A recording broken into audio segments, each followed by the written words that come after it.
Hello, my knowledge thirsty beauties, and welcome to another episode of DP2 the Brain. Another feast for your frontal cortex awaits. We have our first professional athlete on the podcast, Mr. Matthew Mcnamara. Thank you so much for joining us, Matt. Yeah, no problem. Thanks for having me. Awesome. So do you want to start, kind of give us your journey, if you will? Yeah, definitely. So in high school, I come from a smaller town and there's not a lot of competitive club environments. So I decided that in order to kind of reach the level that I wanted to try to reach, I would start making the trip to Columbus and Hmm. play um, club ball in the spring and winter. I guess we should probably specify. We're talking soccer. Yeah, soccer, yeah. Yes, sorry, soccer. Uh, as the listeners know, I played soccer. Matthew and I played a couple years together, but that's what Matthew is a professional athlete in soccer. Anyway, continue. Yeah, so I tried out with like the Crew Juniors, um, a couple of teams not in Columbus, out in like Fort Wayne area, and eventually I did end up playing with the Crew Juniors for a season, and Hmm. then tried out with the Club Ohio team. I had a couple friends that I've met through camps that I've gone to, and then eventually decided I'd play with Club Ohio in Dublin. Which is where I grew And up. So that's where we met. We played we were 2 years together, right? yeah, Sophomore, 2 years. junior. Yep. So played there for to finish out my high school career in club, and from there I went to a camp actually with Corey Mankins, our goalkeeper from the club team. Good man, good man. So he actually took me to a college tryout that a team was recruiting him, and I didn't really have much recruitment, so he asked the Yeah. coach if it'd be all right if I went with him, tried out, played the weekend, and things went well. They offered both of us a scholarship. And then I eventually did start to get a couple offers, whatever. Hmm. And one was in Chicago in a now university, but before this last year, a college, Yeah. Elmhurst College. They brought us out. We did a tryout for the weekend, and we both decided, all right, well, it was a fun weekend, a good environment. Would also like to go there for studies. So we decided that we would both go to Elmhurst College. Okay. And my freshman year, I went in, I was prepared, I felt ready. I was actually told that summer that I would be making the transition from attacking mid to center back. Hmm. So, Yeah. I was shifted from I always played outside back, as you might remember, but I was shifted into a winger. I became a winger.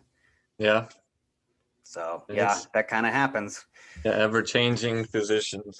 Yeah. But I mean, the biggest thing for that is it's more mental than physical. I mean, everyone can play pretty much every position physically, but just being able to kind of transition into the positions and know your role. Hmm. It's tough going into a college environment, but first couple first couple games went by, I wasn't getting much playing time, and then I actually dislocated my kneecap in training. So I was injured, missed out on the rest of the season, and I think that was probably the best thing for me because going into college I probably weighed at most 165 pounds, Okay. and because I was injured, all I did was work out. And because it was a leg injury, there was no cardio involved. So from probably September to March, all I did was work out in the gym, and I put on probably 30 pounds and ended up weighing like 195 by the end of the spring of my freshman year. You got So top heavy. I think I did the yeah, same thing. I got top heavy too. very top heavy. Yep. Same. But I mean, with that weight, I mean, it kind of helped obviously when I could run and kind of get cardio going again. I could burn off a lot of the excess weight, and it kind of gave me a good framework of a body type that a center back would have rather than a scrawny freshman attacking mid. Sure, yeah. So that was good. And then kind of that next season, I got the opportunity to become a starter. Unfortunately, due to an injury of our captain center back. Yeah. And I mean, kind of with that, I hit the ground running. I was playing well with the other center back.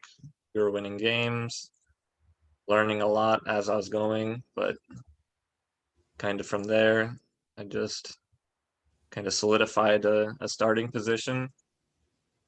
Junior year, starter, and played every match until the week before our playoff start, and I actually got a broken nose from our goalkeeper. Oh.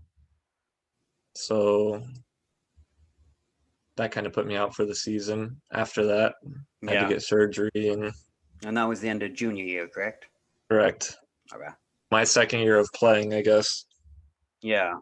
And then after that, I was named captain along with two other players. My senior year, third year playing, we had a decent season. Again, kind of learning as I go and trying to take everything that I've gone through as far as injuries, kind of overcoming adversities, all this, and pass that along to the younger players that are in our team. And again, played well, had a couple injuries here and there, missed a game or two, and then decided that I would come back for my fifth year and play that season. And then I was going to, You were given a red shirt? yeah, given a red shirt. For people who might not know what that means, you can sometimes in college athletics be given like a season back, basically, if it's lost to like an injury or something like that. So, anyway, continue. And yeah, so I took that opportunity to play my fifth season, and it was not a great season for the school. I think we actually had one of the worst seasons in history, but it is what it is, I guess. And then I took the opportunity after that to travel abroad for a month with the school to finish off my college career. And so we went to Prague, Amsterdam, Rome, Berlin, and the border of Poland. And you were kind of using this as an opportunity to kind of put some feelers out there and see if there might be any interest in some of these places. Right. Yeah. Well, that and just kind of seeing how I like being abroad. Yeah, like culturally, Kind of, it has to be a yeah, fit yeah, culturally as well. I exactly. think that's why you don't see very many English players leave the EPL. It's culturally difficult for them. Yeah, definitely. And so, I mean, I did really like everywhere we went for different reasons, whether it be, like you said, the culture, just like the environment, being around, like you're in Rome, tourists everywhere, a Been in lot of Rome, people. huh? Yeah, exactly. But I personally didn't like the tourist area. Like I'd prefer kind of Yeah. the authentic environment. You're not seeing just people running over other people to get a good picture of The the subtle, Colosseum. the subtle stuff that you have to be there a Exactly. while to appreciate. Yeah. But yeah, so I took that month and then I came back. I was training. I actually had another injury to my knee, so I did that while I was playing indoor soccer. Yeah. And after that injury, I guess I was just kind of training, getting back to health, and I came across a combine that was in Indianapolis, and it was with the Footbico agency. Okay. But with that combine, it's basically you go, you play with a bunch of other people that obviously sign up, and you're competing against those players to kind of try to get noticed, or It's like a showcase. exactly showcase how you play, and if they think you're good enough, they'll give you a call.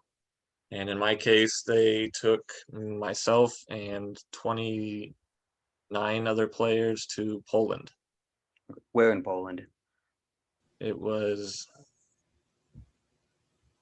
I don't, it was a Okay. small village area, but it Okay. was in the area near Władysław. Okay. So that was the host team. That's where they were from, and they were in the third division. Okay. So basically, what that was, we all went. They covered the hotel, they covered the food, the training, the pretty much anything that was a part of that, they Yeah. covered it. And so we played against a youth team from the first division of the Czech Republic.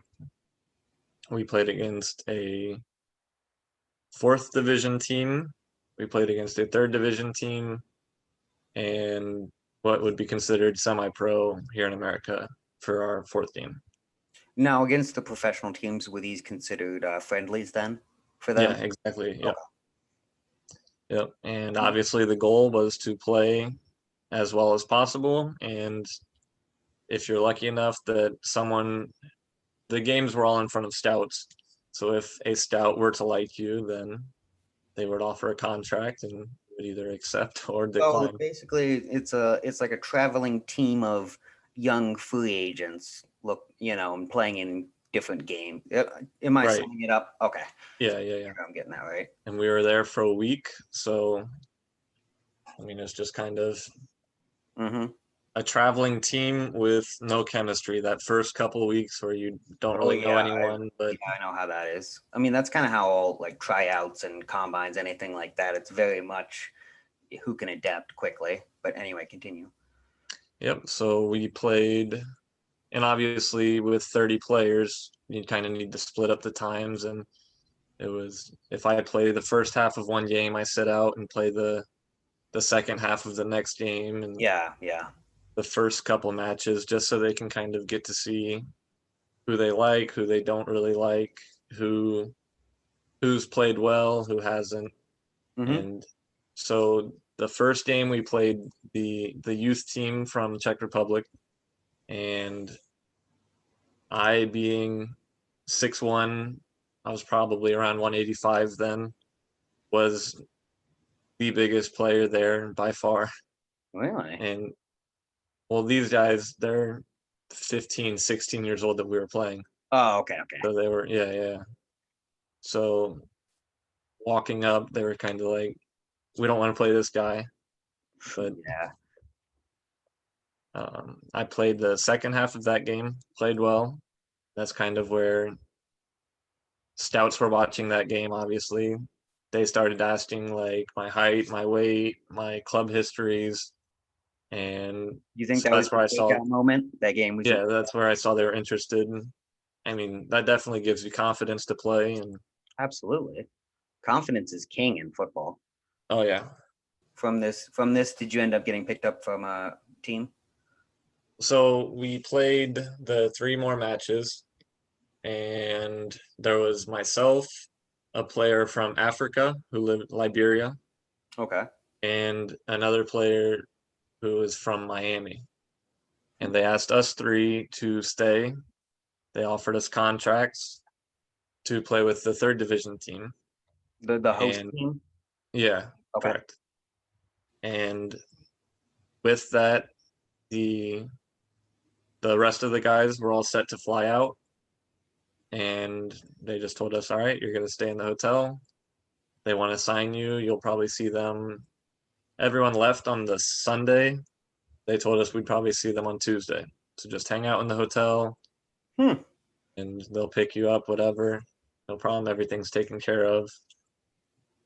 And so Tuesday came and we didn't see anyone. Oh, Yeah. It got very interesting very quickly. yeah. So we were kind of just waiting out in the hotel. I think Thursday they told us that we were going to get picked up by someone and we were going to go play a match with them. And so we waited outside for 3 hours and no one came to pick us up. Oh my. And then again, kind of just so while we were at that hotel, they were covering breakfast, lunch, dinner. They were doing our laundry, everything. Now, like, And who at the club were you communicating with? so it was the president of the club.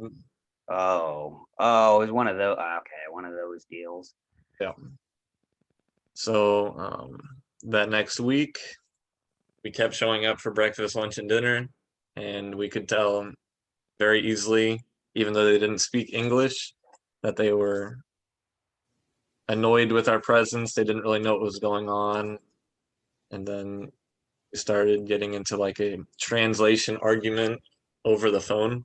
So we would pass the phone back and forth, and they were basically saying like, "Who's paying for this? Like, who told you to stay here?"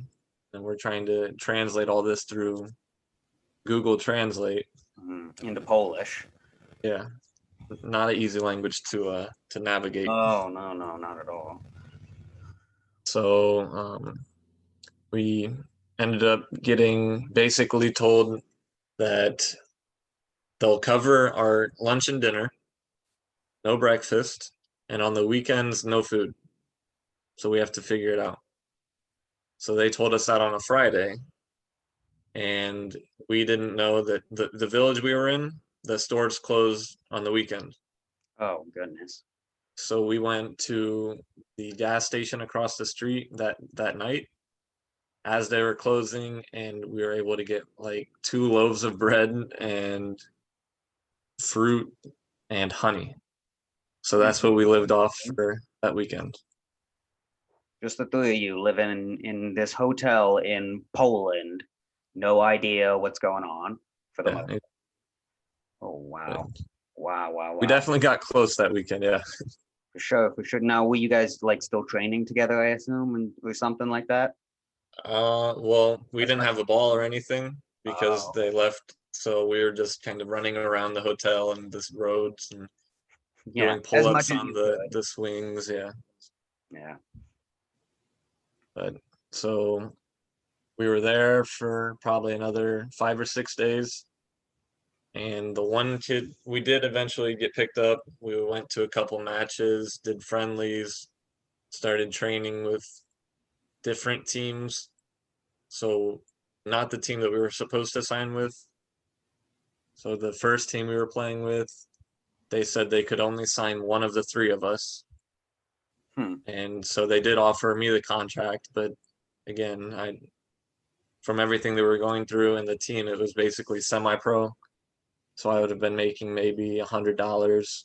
Well, I And bet they would be able to pay you more if they didn't spend all this money on hotels for people that they don't pick oh up. yeah, it was crazy. It was crazy. It's a lot of money that they spent on you guys for anyway.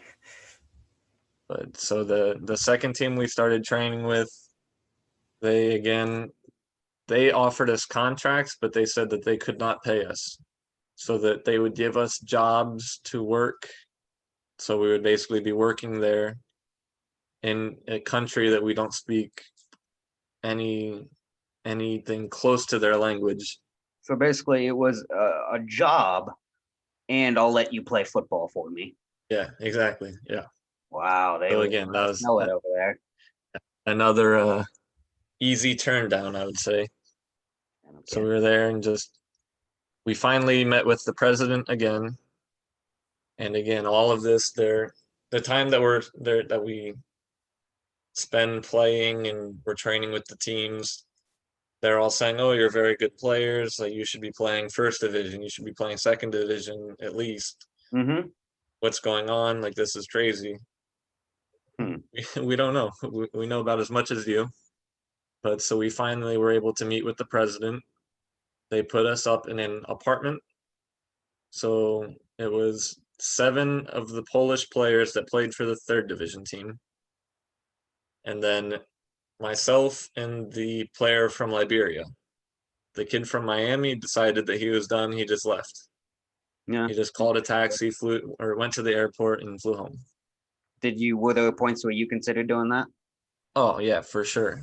Like there, When he went, did he say, "Come with me, man," or something like that? I don't I know. mean, it was kind of just like, I'm tired of this, like I'm leaving, whatever. And me Just and the like other kid were just, the whole, whatever. I don't even know what word to use to describe that. The whole rigmarole that you've been put through is like, it's not. yeah, yeah. But It anyways, was, you've been sticking it out, but continue. yeah, yeah. I mean, when we've been here, we're trying to get a contract. I mean, the player from Liberia lived in Turkey. So he's from Liberia, lives in Turkey, and from what he says, he has a lot of different contacts and connects in the Europe game. Hmm. So we're kind of just talking and talking, like, oh well, if we stay here long enough, maybe we can play, and then we can get transferred somewhere here, or one of your contacts can get us a tryout or something. Yeah. So we stay. We get moved into the apartment, and so there was two players in one room, three players in another room. They put us in an unfinished kitchen that they were demolishing. Oh, Like when we arrived, they were building our, if you want to call it, IKEA beds.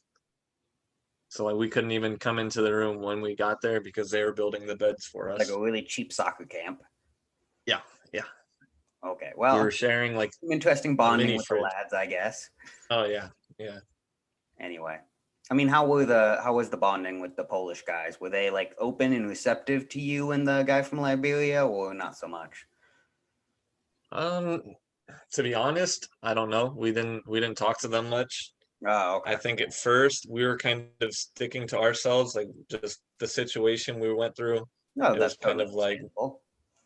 yeah, more Yeah. of frustration and like part frustration, part almost feeling like, This is the why are we only here? dude that Like they I don't want. know will stick to his word.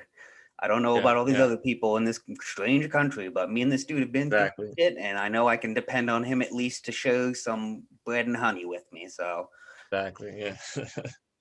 anyway, continue. So with that, I mean, it was just we went another probably week of training with a team that basically said we can sign both of you, but only one of you will get a professional contract. The other would be considered amateur. We'd pay you the same, but again, it was they'd pay us maybe $100, $200 max. And Yeah. it's just, again, we're not playing necessarily for the money, but through Yeah. everything that we've been through and what we were promised, like when we were told we'd sign, they said that they would give us a car, they would give us an apartment, they would cover all of our food, and it would be like a 500 or 600 euro a month salary. So after being told that, and then Yeah. we're getting offered $100, basically And you half of a might pro have con. another job on top Yeah, of it. exactly. Mm. So it was just, Yeah. we turned that down. Yeah, I think that kind of a lot of people get. I've heard a lot of horror stories, especially like young kids from, like you said Liberia, but young kids from Africa, this or that, just literally just being stranded in a foreign land without, at least, you were kind of a little bit older, more mature, and had that option of like, you could go and get a flight home if you wanted to. Yeah, yeah, yeah. These kids are like 14-year-olds lost. It's really a shame, but anyway. No, it's funny you say that because the same club that we were basically trying out with, they apparently brought in like 15 Colombians the year before. Basically took their money, said, "We'll give you a tryout." They Some of them trained with the team once or twice and they got cut. The rest of them never even got to see the team, and they just said, "All right, well, you've been here too long, you have to leave." It's a really prevalent scam. I mean, especially like we say in Africa and South America, and well, I mean, even just well, I mean, I can't generalize, but specifically in places where soccer is seen as one of the few ways of escape. I mean, Yeah. it's really heartbreaking because it's so like. But anyway, so Hmm. you still. How long have you been in Poland at this point? So at that point, it was probably around 3.5 to 4 weeks.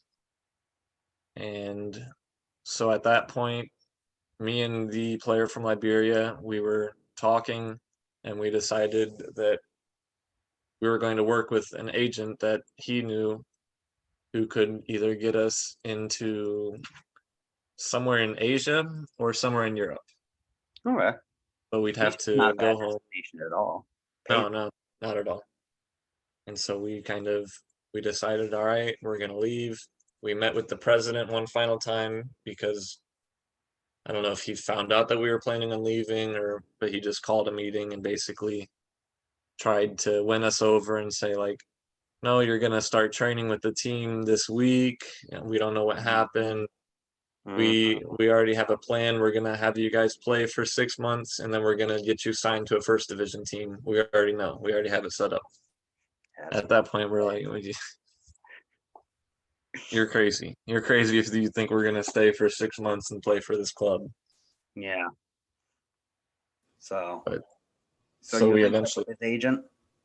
yeah. So we left Poland, and we were planning on going. We talked with an agent, and he was going to get us into the Albanian first division, but the second tier. So the second tier of their professional system. Okay, it's interesting. They have tiers and divisions. Yeah, it's so their first tier is called the superior, Mm-hmm. and their second tier is called the first division. So it's Kind of like confusing world over there. called the championship. Yeah, yeah, it's Anyway, but so Albania. yeah, so with that, the build up to that was kind of interesting. So as we were talking with the agent, he was giving us kind of the rundown on how it would play out. How if we play well, we'll get into the first division easily, and we'll be making probably 30, 40,000 minimum. Mm-hmm. But we just have to prove it. And so through that, I ended up getting there around probably the first week of January. And Of which year? that's a good question. Because if we're talking 2020, because I want to ask about, January 2020, some things were about to happen. January 2020 was yeah. It was okay, so it was about 3 months before everything. Well, honestly, 2 months before everything. Okay, so we're about 2 months before the world blowing up, and you are in. I was about to say Albania. I was about to say Aruba for some reason. That you wish you were in Aruba. Albania. Yeah. All right, you're in Albania 2 months before the world ends. Good old Albania. All right. So did you end up getting picking up a contract offer there? So yeah, and when we actually signed the contract before we got there. So it was all taken care of. They didn't see us play. It was. Did that make you slightly suspicious at all? Oh, we just okay. Anyway. So, but again, like I said, we were very desperate to kind of get a contract, get our foot in the door. And well, I very mean, signed confident contract is at least something legally binding. So, yeah, I mean, well, you would think. Well, more legally binding, but anyway, can continue, please. So we got to Albania. Well, I got to Albania, and they put me in a hotel, brothel, somewhere in between, where it was basically you walk in, there's a bed, there's a closet, and there's a bathroom. And a woman. No, I wish. You gotta call room service. Yeah. Don't think they had room service there either. But it was like a maybe 8x8 room. It was just there was nothing to the room. But so I stay there and I reach out to the player from Liberia and say, hey, when are you getting here? Like everything good? And I guess he was stopped in customs on his way over. And they stopped him in Greece, I believe, which is right next to Albania. Mhm. and for whatever reason, they were saying they wouldn't let him in. So he was actually detained for, I think, 4 days in Oh, their airport security. Yeah, so I mean, again, I don't want to sound, don't have a good word for it, but like I know he's probably worried, so I can only imagine that. But I'm no. sitting in there thinking, like, I'm in this place by myself now, the only person that I know in this country. He got stopped in airport security. Like, was there any justification given at all, or And not that he gave me. I Again, I didn't really mean, want to pry about that, but I mean, I'd rather not say, but I have my own inclinations on reasons why, especially given the yeah, regions of Europe we're talking about no, definitely. and That's where kind of, he was from. But I don't want to go there and make accusations without basis on that. yeah, right. No, I mean, in Poland, it was kind of, we experienced some of that. I would. That's what I was wondering as well. With the, did you experience it like from teammates or just from people in? So with the teammates, I mean, there was a lot of just them speaking Polish, laughing, and they're looking at us. So I mean, I'm not saying they were talking about us, but I'd be I kind of worked ignorant with not to. I worked with high school students from Korea and China and such, so I know all. Yeah, They yeah. look at you and you're just like, I don't like whatever you just said. I But don't know what you yes, said, but I don't like so it. I know exactly what that feels like. But then But there would be like people driving by, we're walking to the store or something, and they would just look out the window and start yelling stuff, mm, assumably at him. Like I looked pretty average in that area, but no, yeah, yeah, that's one thing I was wondering about, and that is unfortunately unsurprising. But yeah, no, it's terrible. And that's why I say I wonder if it had something to do with that detonation. yeah, yeah. So, but anyway, now you are alone in Albania. You friend is stuck Albania. up in, what did I say? No, yeah, yeah. I was Okay. just repeating. Yeah, yeah, yeah. I was like, oh gosh, I did it again. Anyway, okay, so now um, but you have the contract signed, and you are you training and playing with the team? So yeah, the team is actually from a village probably 45 minutes from where I was staying, but they Oh, trained probably 20 minutes in between those two destinations. that's not terrible. So I was in the capital, Tirana, and they play in Serik. So Serik is a very small village, very poor area. They were training in a sports complex near the capital. So they would come, they would pick myself and probably 6 or 7 other players that lived in the capital, and they would take us to training. They would drop us back off, and that was it. So that's mainly how they were housing their foreign players, is in hotels. Well, Well, not necessarily. I don't know. They were housing players in hotels, I guess. the only players that they were technically housing, I guess, was myself and 2 players from Brazil. So the rest of the guys, they're all from Albania. They live with their families. They Yeah, either, that's why I said the foreign. But yeah, okay, yeah. that makes sense. But so, I mean, we go to training, come back, and I'm by myself. So for the first couple of days, I would walk around the capital, kind of just Mm-hmm. get familiar with the area. And then about a week into that, they told me, okay, we're gonna take you. You're gonna live in the village Like the village where the games are played. where the games are played. Yeah. Oh, okay. Well, short So commute. okay, whatever works. As long as I have a place to stay, I don't have any complaints. They're covering my food, whatever. Yeah. And so we were playing matches. I was getting minutes, and the 2 other Brazilian players, they put those two and myself in an apartment with a man that worked with the club. Okay. So he did groundskeeping. He Yeah. Okay. basically like a manager, a club manager. So we were living in his apartment in that village, And about a month goes by, we start asking, okay, when do we get paid? Uh, Yeah, soon. Okay, well, whatever, that's fine. And we're playing. It's not a big deal. It's not like our salary is 50,000 or something. It's mhm. just enough to kind of cover costs. Sure, but it's not about the money. It's about the Right, principle. right. And again, it's the first contract. Again, just a step in the door.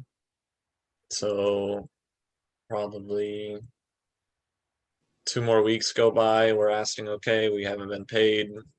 Like we're paying our own money. We're eating from the market. You're not giving us food. You're giving us nothing basically. So then it becomes well, you have to make a bank account here, and then we'll be able to direct deposit and everything. Everything will be good. Mm, So they take us to the bank. Basically, long story short, bank says no good, can't open an account. mm. So again, they don't speak English where we're at, so we're kind of going on the word of whoever was translating. Yeah, the club didn't like provide any translation or anything like that. Well, they sent a former player that lived in the area because again, everyone else lived in the capital. So where Yeah, we were at, once they moved you out to the village. yeah, we're kind of on our own. Yeah. But so Now, was this not to stop you too much? Was this an issue with the non-player you were living with? Was he getting paid? so he was I hate to speculate on his age, but he was probably 55, 60 years Yeah, old. that's what I was picturing. Yeah, Yeah. and I'm assuming he's And been at the club for a few years. yeah, but he was not being paid. So it was the same situation for him. Was he supposed to be getting paid? Yeah, he was supposed to be getting paid. And again, he was Hmm. a great guy. Like he was trying to help us out. He was So this was an across the board, not just like specifically like young play. They weren't taking advantage of young players. They were taking advantage of everyone. everyone. Yeah, yeah. I don't know if that's better or worse. Equally discriminating against everyone. But anyway, Yeah. anyway, Pick continue. your poison. Yeah. Yeah, so after about 2, 3 weeks not getting paid, you're starting to raise a few questions. So I'm talking with the agent that got us over there, and I'm like, they're not paying us. What's up? And then after a couple of days of, oh, we'll figure it out. Don't worry. It kind of turned into, don't use my name there. Use this other guy that was working with him. Use his name. I'm not supposed to be um, managing you as a player. It's supposed to be this guy. This is coming from the club. This is coming from the agent that took us over there. Oh, okay. So the agent was basically like, all right, new phone, who dis? Yeah, exactly. That's And so another he big was, issue with the scams. It's also agents. yeah. You think it's like the craziest thing and it only happens to you, but then just No, talking I with the could guys that I I could met, see how easy it would. I mean, it's unfortunately very easy for them to do, and I'm sure yeah, you yeah. know the same way that combine team funnel combine. I'm gonna roll that back. Sorry, 3, 2, 1. The way that when you went over with the combine team or free agent team, if you will, they kind of funnel you to them. I'm sure there's kind of partnership there. So, there's kind of some kind. There's a mutual beneficiary system here to screw over young players, for lack of Oh better. yeah, absolutely. And Yeah, it's really gross, especially for someone or people like us who we like. It's not just work; it's the beautiful game. yeah, So exactly. makes it just that touch more disgusting. Yeah, I mean it's every kid they grow up, they want to play professional, and you're selling that dream. You're saying, "Oh yeah, give us this amount of money, we'll make you pro," and then Yeah, you're sitting there without a contract or whatever, and just kind or of with a contract that's about is worth what you're wiping your butt with. So Yeah. okay, so you're now in about 3 weeks in. You realize your agent is not helping you at all. What do you do? So then I actually reached back out to the agency that took us over to Poland. Okay. So I was kind of talking to him, one using him as advice, also asking like, "Hey, I'm here. Do you have anything for me anywhere in Europe, in the US?" And basically the Somewhere couple talk, reputable. yeah, yeah. So he was talking to me, he was saying, "Look, right now you have a contract. I know they haven't honored it, but I mean, don't do something that's going to hurt your reputation if it comes out that you're in Albania with the signed contract and you just left." That's such a that's such a tough position to be in for Yeah, you. Where like it's almost like they're both the right thing to do, and meaning and it makes them both the wrong thing to do. right, exactly. That's so tough. So we decided, all right, we'll stay, we'll finish out the season. And then March hit. Oh yeah, okay, yes. So then March. And before we hit there real quick, were you getting like minutes and such for this Yeah, Albanian team? so we had a manager when I first got there. He was the only manager, and he seemed to like me. I was playing well. I was starting, getting 90 minutes. Couple matches I subbed off. A couple Hmm. matches I would start on the bench and sub in. And then a new manager came in. And again, you hate to be a player where it's this guy didn't like me just because I'm me, or he just had favorites, but Yeah, something changed. his perspective was different on what he wanted from his center backs, and for some reason he decided that you were not the right fit for what he wanted to do for whatever reason. Right. And And so, that's how it is in soccer, and that's which I'm guessing you did what usually is the right move, and you moved on to find a yeah, team yeah, that'll fit in. And that's kind of what you kind of have to do if you don't fit in a team for either quality reasons, you're either too good or not good enough, or whatever, you just don't fit right. Sometimes it's best for both parties to, I mean, obviously all the other stuff aside, assuming you're getting paid and all that stuff, yeah, yeah, sometimes yeah. a move on is just the best move for you. So where did you go from there? So it was, Oh yeah, sorry. So we just hit March. we hit March March. and COVID came. Yes. Yes, it did. COVID came along and shook up everything. And so we're just kind of learning about it. Don't really know anything about it. We just Yeah, know yeah. not good. You're hearing It's, about it, something about it bad. I don't really know. I'm busy. yeah. Okay. And so we we find out first that someone across our apartment was diagnosed with COVID. They were positive. Oh my. We thought that was like, all right, we need to stay somewhere else or something. Like that's not good. Again, This we, was still in the village? yeah, in the village. Okay. While we're in the village, they Albania went to a 23-hour lockdown. So we were stuck in a very, very small apartment for 23 hours a day, and we With were able to go outside for an hour and walk around. someone who is positive. I Oh, don't see how that exactly. stops We the have no idea. Yeah. I don't see how that would stop the transmission of COVID. I feel like that accelerates it. But anyway, that's a whole nother discussion. I was gonna say there's a lot of We're questions not about going down COVID. that rabbit hole. So please continue. Okay, so now you on 23-hour lockdown in Albania. I'm assuming that games and practices and all that stuff is stopped. Everything's been halted. We actually, the three of us and two other players that lived in the village. It was just us five that lived there. We went to the stadium. The manager guy, he let us in, and we were just kind of trying to get some fitness, run around, knock the ball around. And while we were out there, apparently people called the police or the government there or something, and basically said no, not allowed, and they locked the stadium, shut everything down. Oh, jeez. So we had no outlet to do anything. So at that point, probably 4 or 5 days into that, we find out that they're like cutting out all transportation out of Albania. No, So that was all right. We got to go. get out before you stuck. Yeah. And this was So what was this? Late March or mid-March, probably the 14th of March. okay, and they're like, what? How much warning did they give you? Or As far as like how much warning did you have in terms of we have X amount of days to get out of the country or else we're stuck?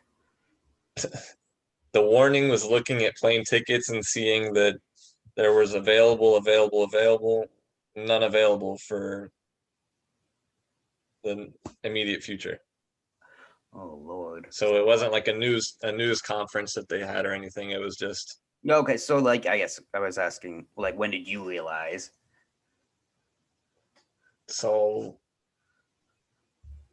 we were probably 5 days into like the lockdown Mm-hmm. where we were obviously talking like we need to go. Yeah, But so because while we you were were there, anticipating the lack right. of travel. So we started doing research and just kind of, I mean, a lot of time on our phones. Yeah. So just, And then you were like, hey, there's no more tickets after this date. yeah, exactly. That's kind of how it went. Yeah. Yeah. That was 2 days before we bought the ticket. Okay. So if we waited 2 days longer, would have spent some more quality time in Albania. How was I don't know, of course, outside of like I guess outside of like the playing and stuff, how was living in the village and stuff? Did you enjoy, I don't know. No, no, it Not was particularly. enjoy. Absolutely not. There was But there was compared to like, nothing. I don't know, compared to Poland. So Poland is definitely a lot better off financially than Albania. Albania is a very poor country, and the Okay, yeah. village we were in was very, very poor. So not a lot going on. So yeah, I mean, it was just I Yeah, okay. don't I, No, I can just imagine. I think I can imagine. It's just like there's not much. yeah. I mean, again, we weren't eating great. We were eating what this guy could provide for us because we weren't getting paid anything. Yeah. I mean, he was Well, cooking and us then like like soup and bread. the supply That would chain be a started getting yeah.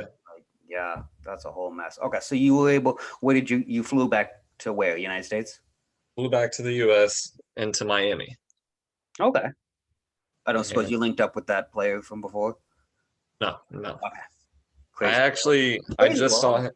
I saw him for the first time um, a couple weeks ago at just like a pickup. Oh, that's Just funny. walking around. I was like, I swear I recognize this guy. That's funny. Oh, it's him. But yeah, Okay, so so you've gotten to we're now in April 2020, and you're now in Miami. And you has you is your contract now officially over, or what's yeah, the status of you? So they yeah, they released you from your contract because of COVID and all that stuff, or what? correct. How Yeah. did you get out of it? Basically, I called not the president, but another, like the vice president of the club, and basically explained my situation. Like, look, they're not going to let me leave if I don't leave now. And again, the season is postponed. I don't know when it's going to start back up. Can you just kind of They agreed to terminate your contract. exactly, yeah, just Okay, cancel my fair enough. contract? For a half second there, when you said I called the president, I was like, Matthew, you are getting out of Albania. I'm sending Yeah. you a voice one. Anyway, so you were now and you've been in Miami since then, or now I believe you've gone south of Miami since then. Yeah, so I was supposed to actually have trials with New England Revolution 2 and the USL 1.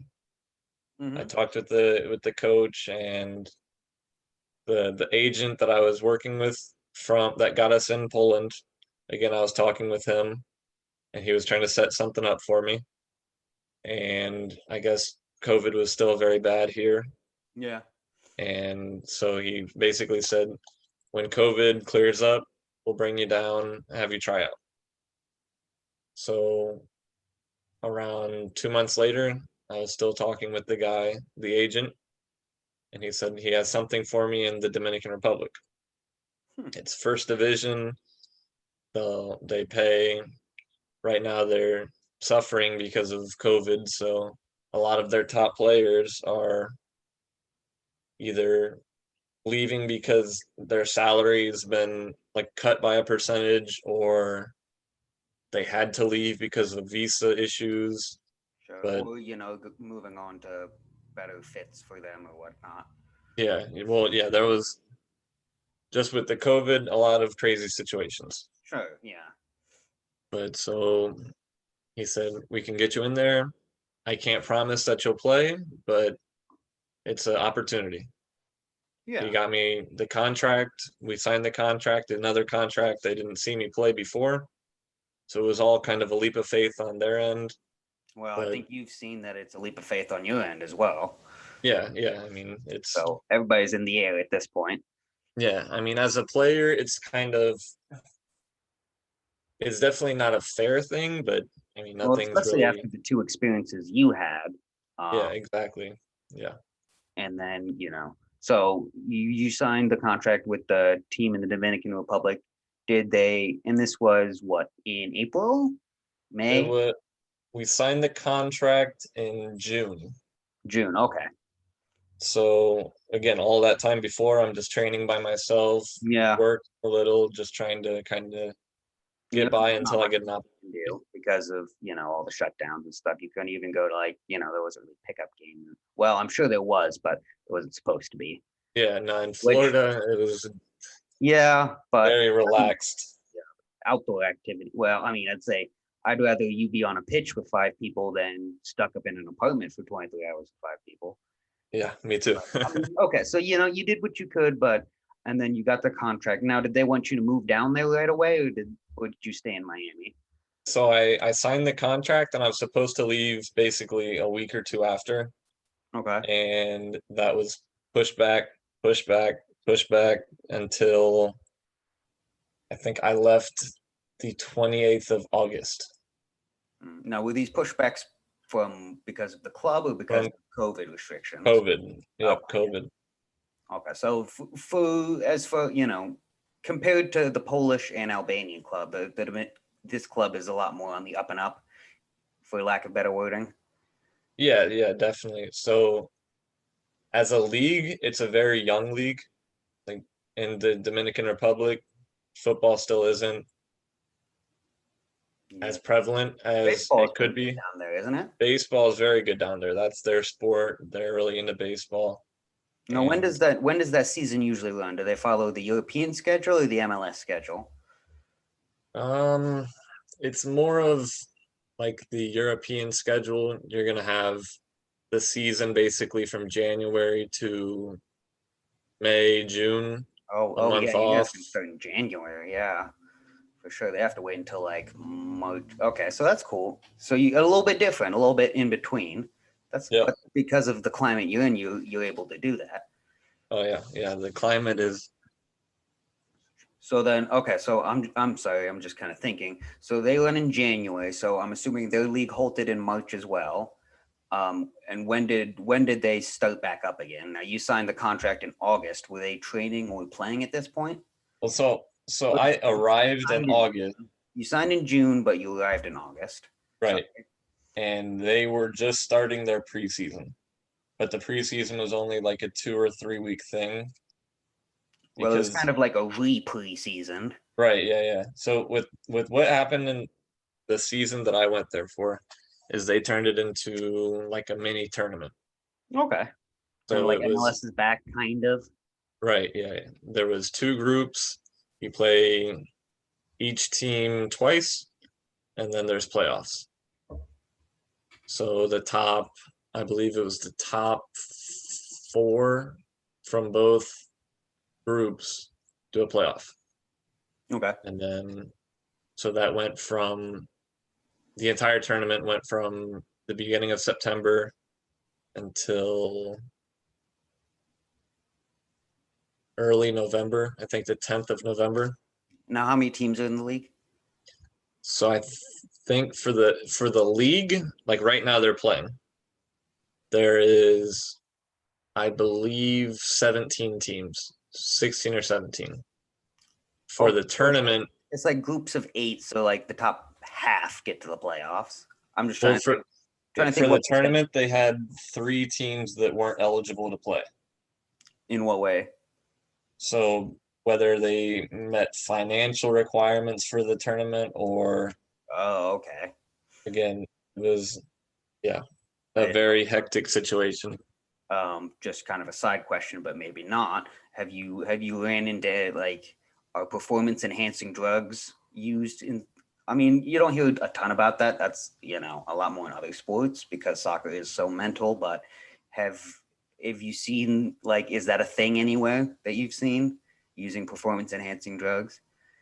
I haven't seen it. I'm sure, again, where I'm playing, not very wealthy. Yeah. So I don't know if that's a factor in it or, Well, it's not particularly prevalent in soccer in general, but I right, yeah. I was just curious. No, yeah. Not from my experience. I haven't seen Yeah. that involved. I've seen a lot of different things that enhance, I guess, the corruption side of the game. Oh, well, But yeah, I'm sure. Yeah, of course you have. But anyway, so I want to finish out the story a little bit here before we get too off topic. So we're in, let's say September 1st. You're playing. You guys are playing. Did you guys make were you high enough to make the tournament? no, so I actually, the contract I signed was with a team, Delfines del Este, Okay.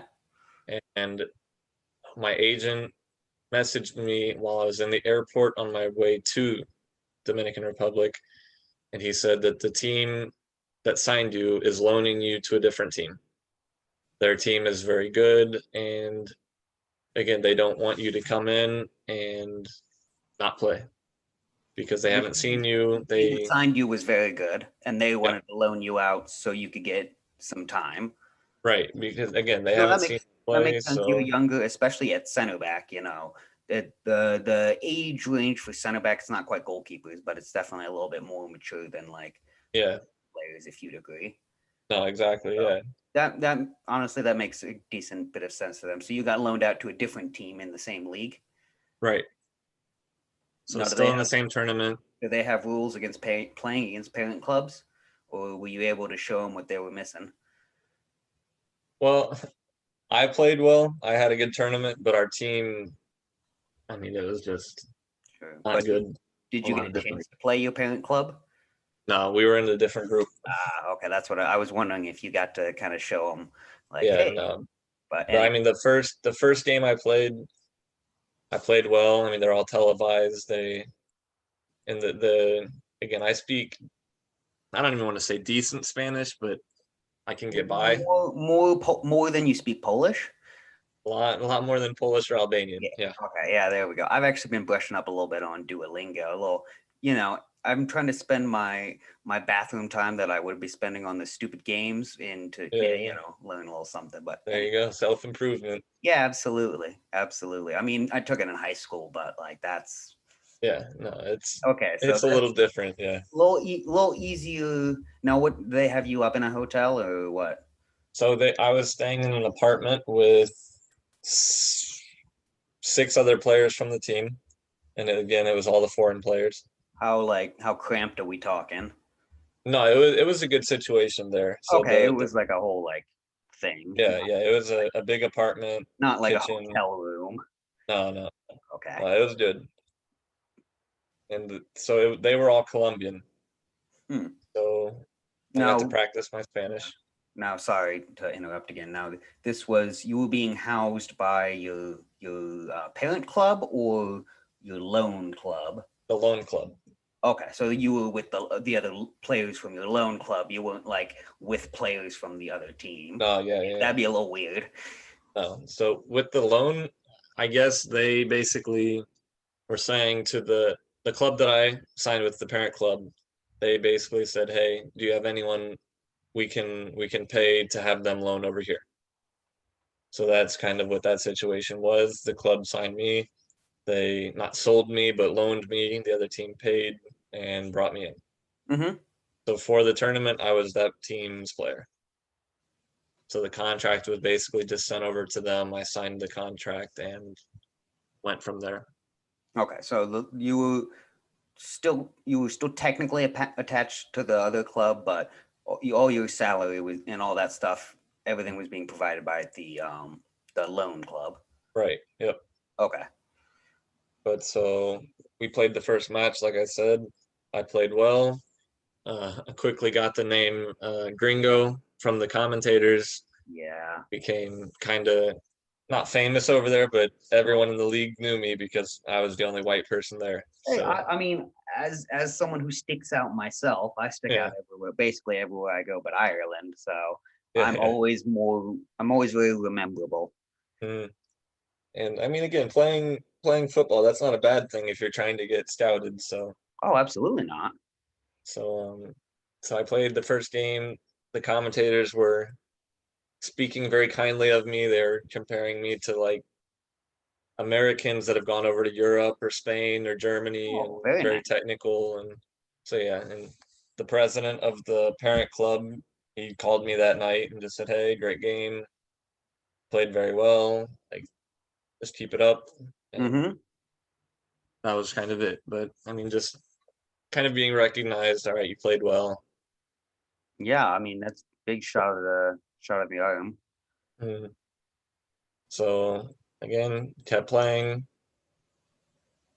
Didn't get very good results, but I mean, can't really control.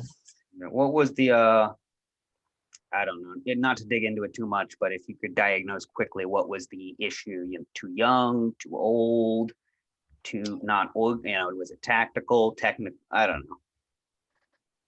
What was A little bit of everything. I mean, we just all right, couldn't fair score enough. goals. Yeah, we just couldn't score goals. Oh, okay, fair enough. We would have Although 30 chances. that's a very easy thing for the defender to say. It was all the Yeah, offenses. I mean, Get up on there and then it's corner kicks, set pieces, yeah. win championships, baby. They made me the free kick taker and penalty taker, but we just didn't get any penalties and very Yeah, few free kicks. yeah. So Yeah, that doesn't surprise me though. You were when we played together, obviously you were like you said, attacking midfielder, but set pieces very well as so anyway, you played out until you guys weren't playing anymore, basically. right, yeah. I think it was 7 matches. And so then we were just kind of sitting there. I was speaking with the agent that got me over there, and he basically told me, right now we have a situation for you. You're gonna go back to the parent club that you signed with originally. And this at the time that I was talking with him, it was like the playoffs had just started and the parent club was in. And he was telling me that if they win, they qualify for what's called the Flow CONCACAF tournament.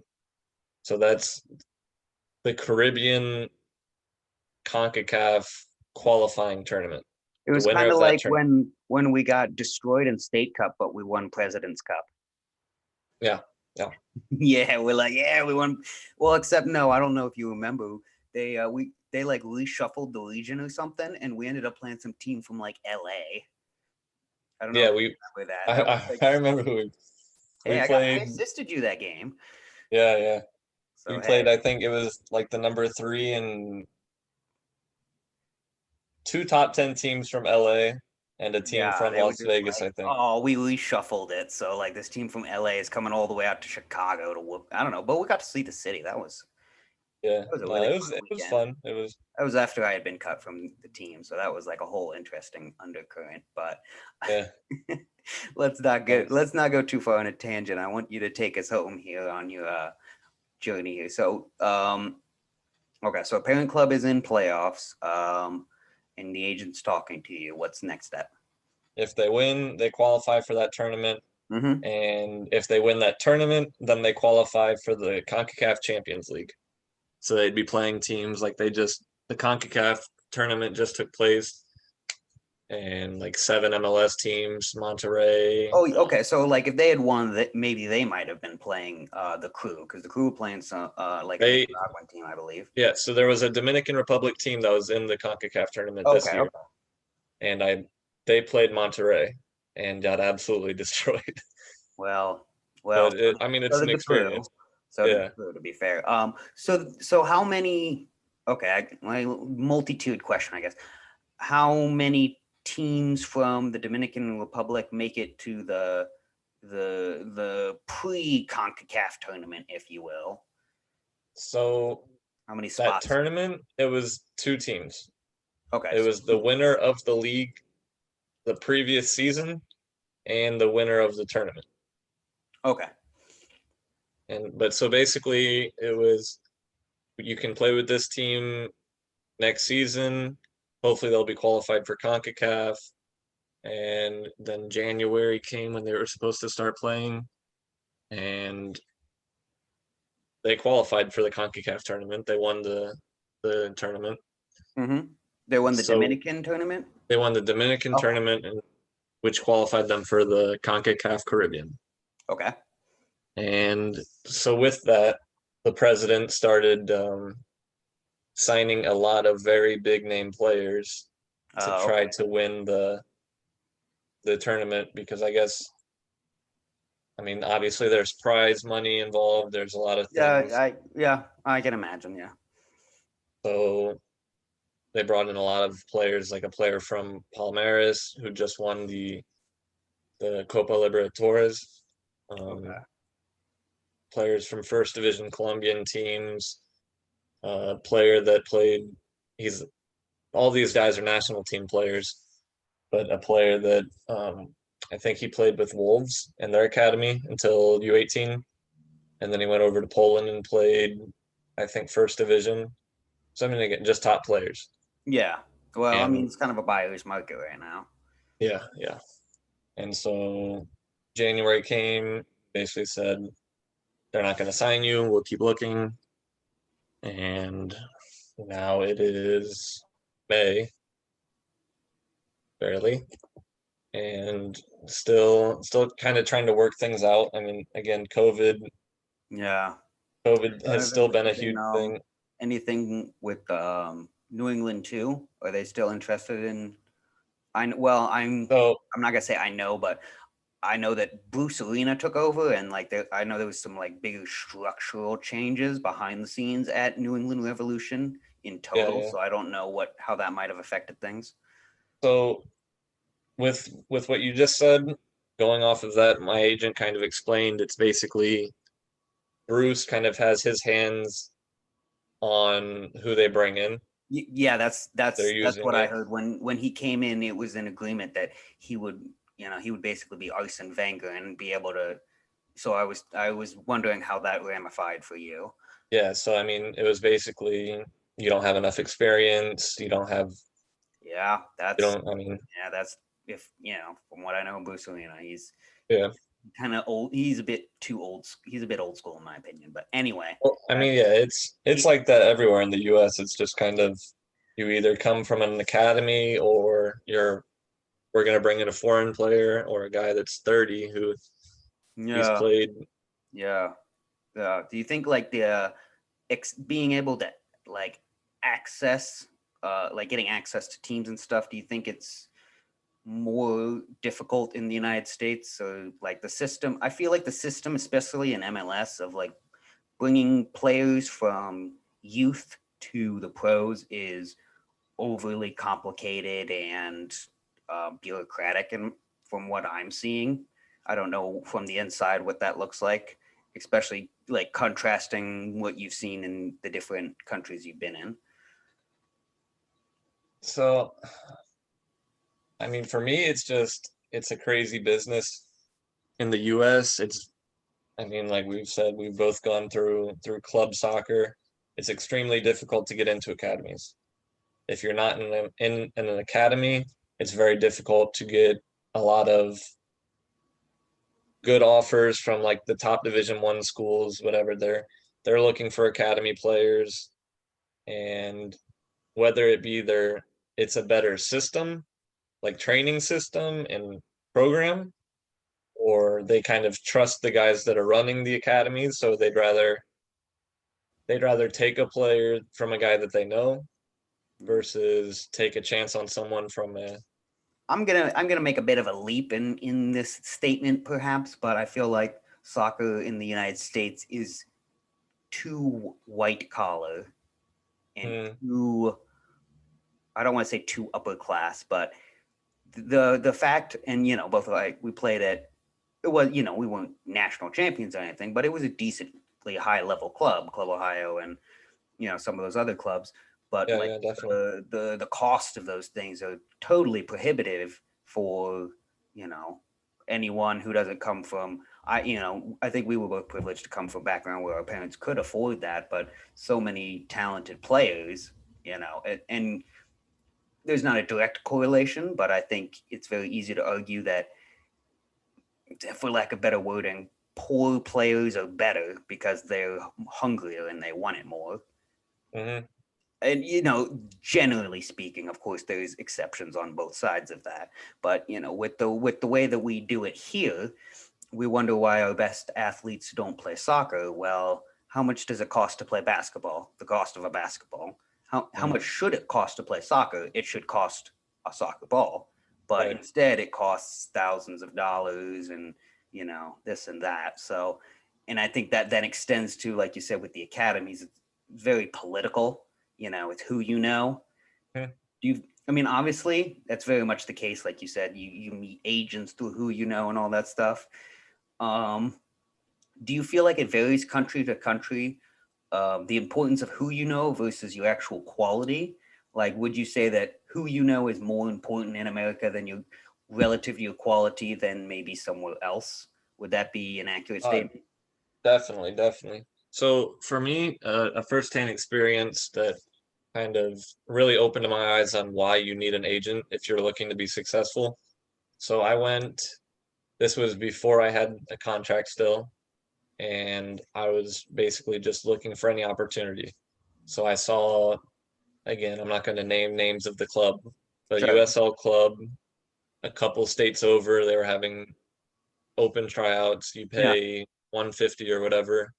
It's a full weekend, 2-day thing, and if they like you, maybe they'll give you a tryout or whatever. Yeah. I go over, I stay the night in a hotel. We play the first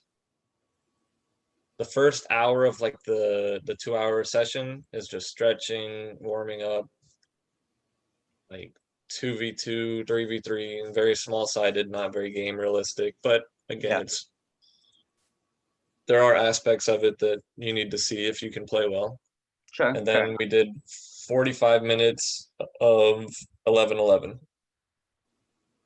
At the end of that, and again, I thought, all right, I played not like the best football I've ever played, but I played well. I mean, I was confident. They Sure. brought everyone in, and out of I don't have the number, but just guessing, probably 100, 120 kids. They called out 6 names to stay for the second day. So 6 out of the 120 guys that were there that paid to do the 2-day session, Oh, so you're not even guaranteed the second day. You're only guaranteed the first. apparently. And again, I know there's a lot of tryouts and combines where they'll have cuts to kind of get rid of the players that they have no business being there, but I mean, why not But try? yeah, I already heard that butt coming for this example. Um, it's this was the club making money. Yeah, money grab for sure. And that's what Yeah, happens I mean everywhere.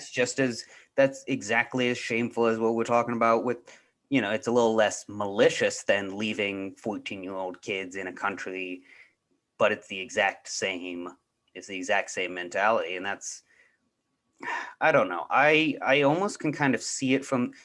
It just depends on how they package it. If they package it as a legitimate chance to get into the team, and like that, then yeah, they're assholes. But if they brand it as more of like a fan experience where you can play on the field, or you know what I mean, then okay, then maybe it's not as. It depends on how they sold it. But from No, the I mean, I can. they sold it as a legitimate combine, not as a fan experience. Yeah, they sold it as come try out.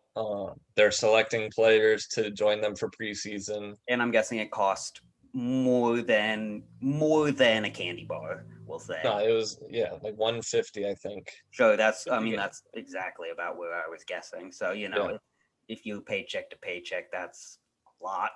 yeah. It's not cheap to. Once again, we're anti the soccer soccer in the United States. Well, I don't want to get too into a tangent of the business culture of the United States and profit is king and all that stuff, but sports are a reflection of culture and vice versa. So that Mhm. would make sense. Kind of touching on the differences culturally, though, maybe on more good stuff. The differences in culture. How do you see that play out on the field in terms of like play style? Now, I've heard you stereotypically, your South Americans are quick ball handlers. Your Englishmen are kicking anything within 5 feet of them. How did you see the play style vary as you went to different places, and did you see at all the variances from like reflections of the culture in any way? So in Poland, we played against a couple of their professional teams, and they were all just very big, very physical, not very technical. A lot of crossing and trying to get a A header in. lot of 4-4-2s, I'm guessing. Yeah, 4-4-2s, and okay, so yeah. Strikers were six old three, school 6'4". English, old school English style, we'll call that 80s English. And then Albania, it was pretty similar. I mean, depending on the team, it would change a little. Okay, yeah, so that's a little There were a bit. few teams that had skillful wingers, and they would just try to get the ball wide to That's them. more And down like Mediterranean area because Poland is pretty squarely Eastern European. So yeah, that yeah, kind of, and would you agree that it kind of reflects the culture even off the field a little bit, or culturally yeah, I'd say correlated? so. Yeah, you would agree. And then Yeah, that's fair. Dominican Republic, what's the play style and cultural? Pretty free, I guess. I mean, which would fit the culture. I mean, Very athletic. some of the players were very athletic and just quick, get the ball to them and they'll run. Mm-hmm. But with the league, they bring in a lot of Argentinian players, a lot of Colombian players, and those players you see a lot more technical ability. Passing They're combination, slower, they're tempo a lot control. better IQ. They know the Mhm. game. Yeah, for sure, for sure. What about like playing surfaces? How were the playing surfaces in the places that I'm sure you played on your share of potato patches, but in general, like I'm assuming that the grass was a touch thicker in Poland and that So the ground was a touch harder in Albania. Am I correct? in Poland, the pitches were very nice that we were playing on while we were at the tryouts. So that was the third division team. We were using their facilities, Mm-hmm. and they were very nice, like very professional, short, soft. They watered it daily. Not turf. No, not turf. Artificial turf. Boo. Yeah, not I a fan of that. But I played on that in college. Does Elmhurst have turf or is it grass? yeah, it's turf. Ah, That's no good. that's why your knees go. Notice how your knees stopped getting hurt when you stopped playing on turf so much? Anyway. It's Anyway, how are the pitches in Albania? sure you can imagine what they're like, and you're probably right. So It's like some of the bad ones that we played on. yeah, they just not good. Like Yeah. there's no other. You don't play it along the ground. It's That's like beach soccer. You totally random here, but beach soccer, are you a beach soccer guy? Do you play well, I mean, especially Dominican Republic. I mean, they got beaches. Is that like, do the lads ever like, hey, after we're gonna hit the beach and play a little bit or something? so the team that I was signed with is Delfines del Este. Hmm. They're on the coast. They're in La Romana, right on the coast, a nice resort area. Yeah. Where I went was up in the hills, and there were no beaches. Uh, I see. Well, I mean, it's not So that big of a country, but I guess if you don't have your own transportation, yeah, then we didn't have a car or anything, yeah, so yeah, bicicleta. yeah, I didn't see any beaches or anything like that while I was there. But is beach soccer like I don't know, have you ever played beach soccer? I have not. I watched it. Yeah, yeah, no, I watch it. That's why that's what when we were talking about you can't play it on the ground. That's literally they can't play it on the ground. So Yeah, just it's juggle it across the field, yeah, and and then there's like weird stuff where like he can pick it up in the whole. I don't know. There's some weird stuff going on in beach soccer, but it's kind of cool too. yeah, I'm just here for the free kicks.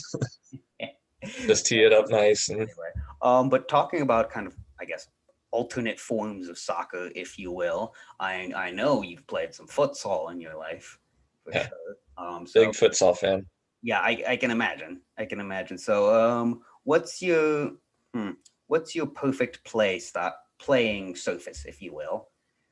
Like, how fast is it? I don't know. Describe your perfect playing surface.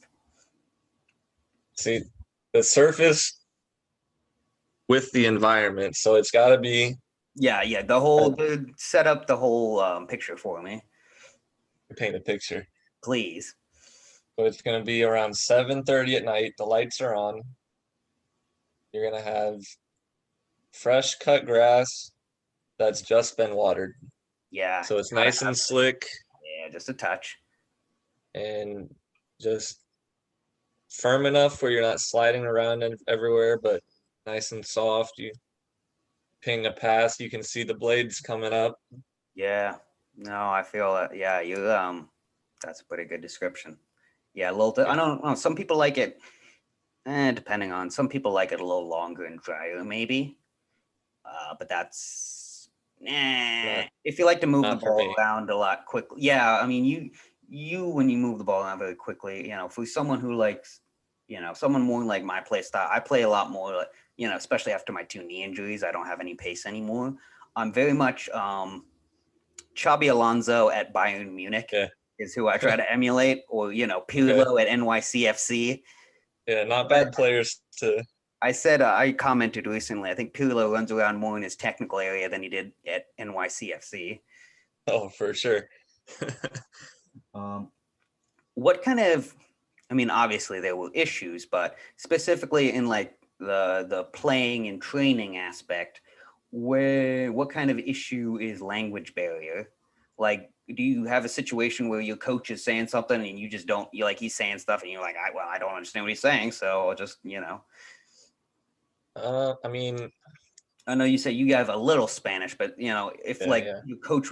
if your coach is saying something, does he try to translate it to different languages, or like in Poland, is he just going to say it in Polish, and if you get it, you get it, and if you don't, suck.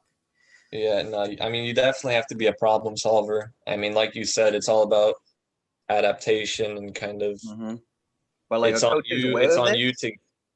Like, is the coach Sorry? aware that like you don't know the language, or is he just like that's Yeah, not yeah, my yeah. problem? No, I mean, they're aware for sure. But I mean, so in Poland, again, we weren't even really in an environment where it was Yeah, I an mean issue. all the other stuff aside in Poland, Yeah. I mean, it was just kind of if you know the game, you can read the game. Yeah, I no, mean, sure. But even, I mean, well, even before then, even the team you played with before you got said you would be staying with that Polish team with people from just all over, how quick or difficult is it to just pick up and play with people from all over the world? And how much does language play a part in that?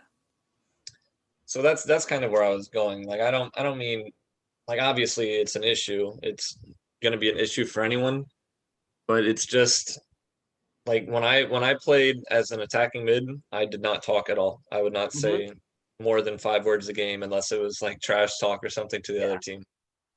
But But as a center back, you have to. yeah, as a center back, it's a lot more vocal. It's so in Poland, Albania, I'm just yelling in English. If they understand, they understand. If they don't, then they don't. But Well, if they don't get the connotation, then hopefully they at least get. Oh, excuse me, I mixed that up. If they don't get the denotation, then they'll at least get the connotation of what you know. And you right, yeah, throw some motions. And yeah, well, yeah, you don't want to exactly. be saying Get too many out, yeah, words during games anyway.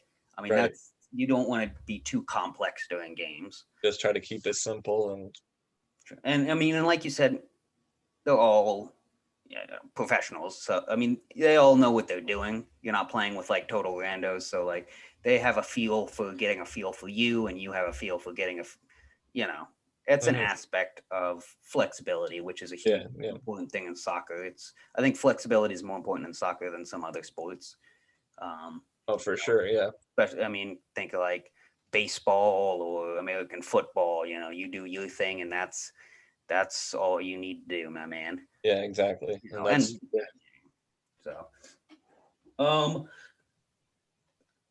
another thing I guess I want to ask about as you traveled around, officiating, refereeing. I think, and a lot of people agree that officiating in the United States is lagging behind where it should be, um, given the amount of game. But how was the officiating as you went on your travels? Did you find it better or worse in certain places? So in Albania, I really didn't have a problem with the refs. I think they were decent.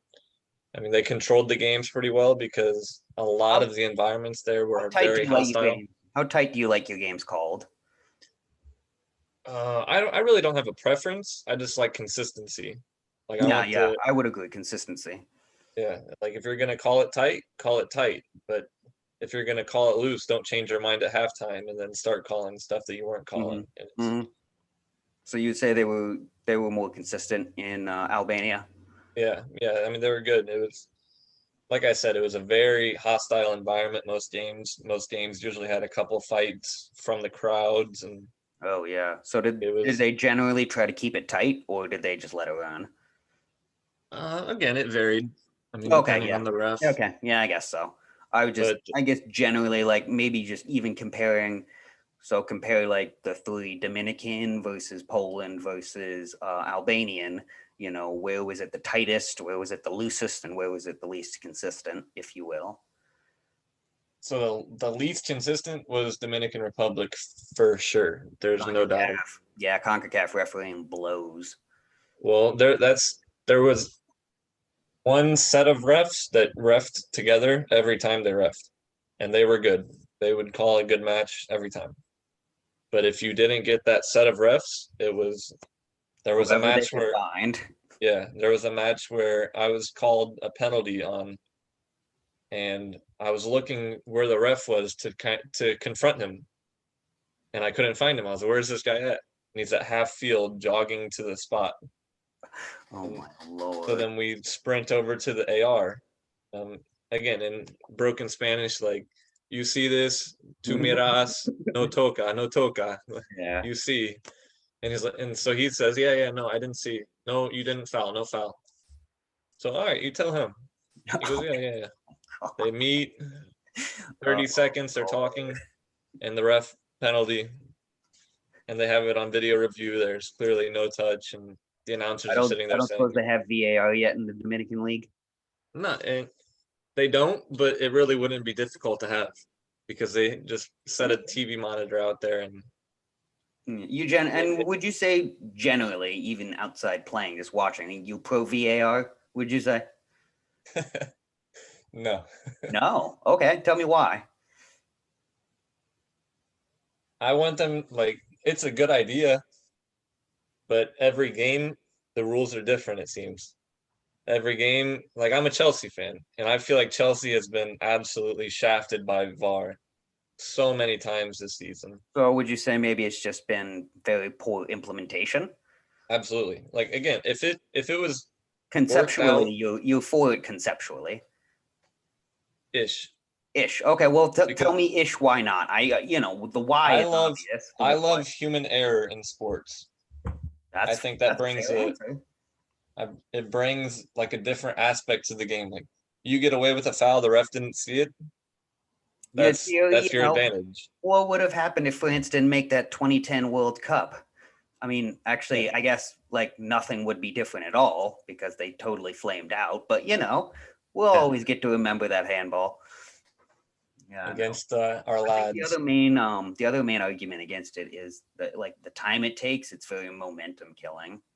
Yeah, I and think that's my main issue with it. yeah, I see a lot of Especially if arguments it's like for a minute long wait, that really kills momentum. If one team is like feeling it, yeah, that's yeah, you don't get timeouts in soccer, which right. why it's so important to have someone who can control tempo, which is a separate conversation. Because, but anyway, okay, I don't want to get too far down into the technical tempo setting things, but Yeah, you yeah. know what? Well, I don't know. I guess as a center back, are you more of a ball playing center back? I'm assuming than Oh, just a straight destroyer. I like to see myself as an attacking center back. Gonna Ah, make that into a new position. Sergio Ramos, if Yeah, you will. Okay. Panenka penalties. absolutely not. Smash them.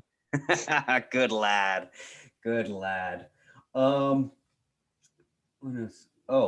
what would you say your like personal tactical philosophy is if you could kind of nail, like if you were making a team from scratch with custom play, what would your tactics be?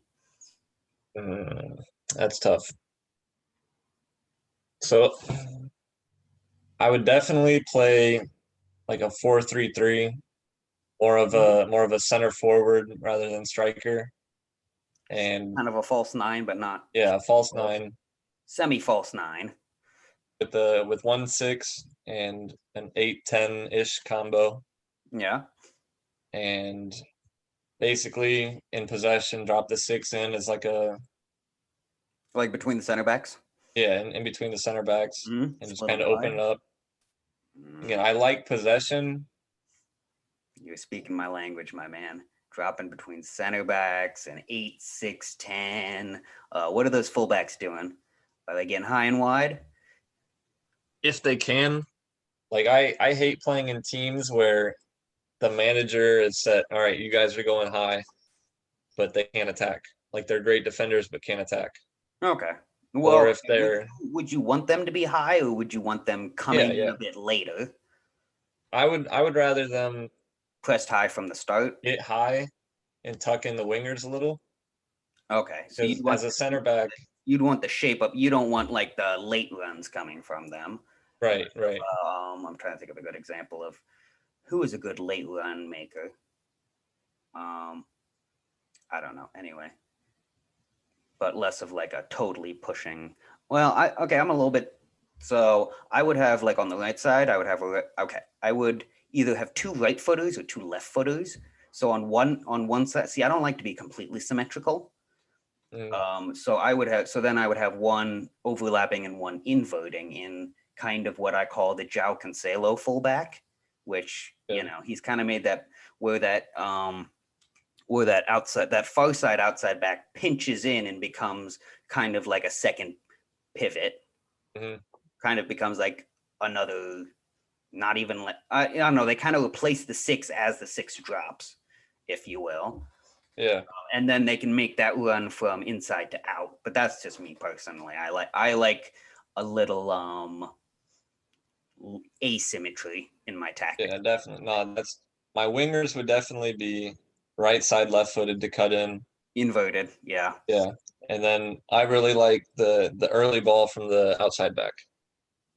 So Okay, that's why I so wouldn't like have them a going wall all the pass way up. with the winger and then one touch ball into the striker before the defenders can get back settled. Yeah, yeah.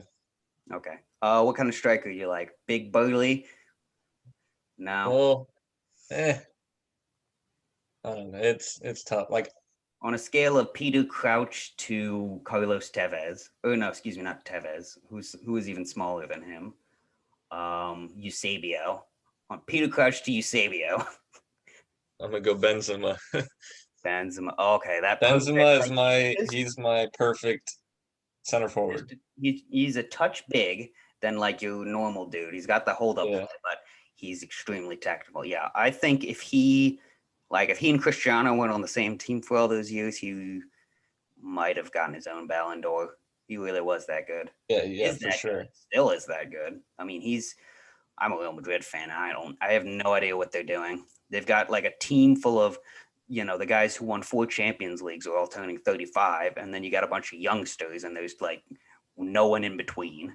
Yeah, And you've no. got Hazard. But Hazard is the new Gareth Bale. yeah, You guys want him that's back? scary as a Chelsea fan.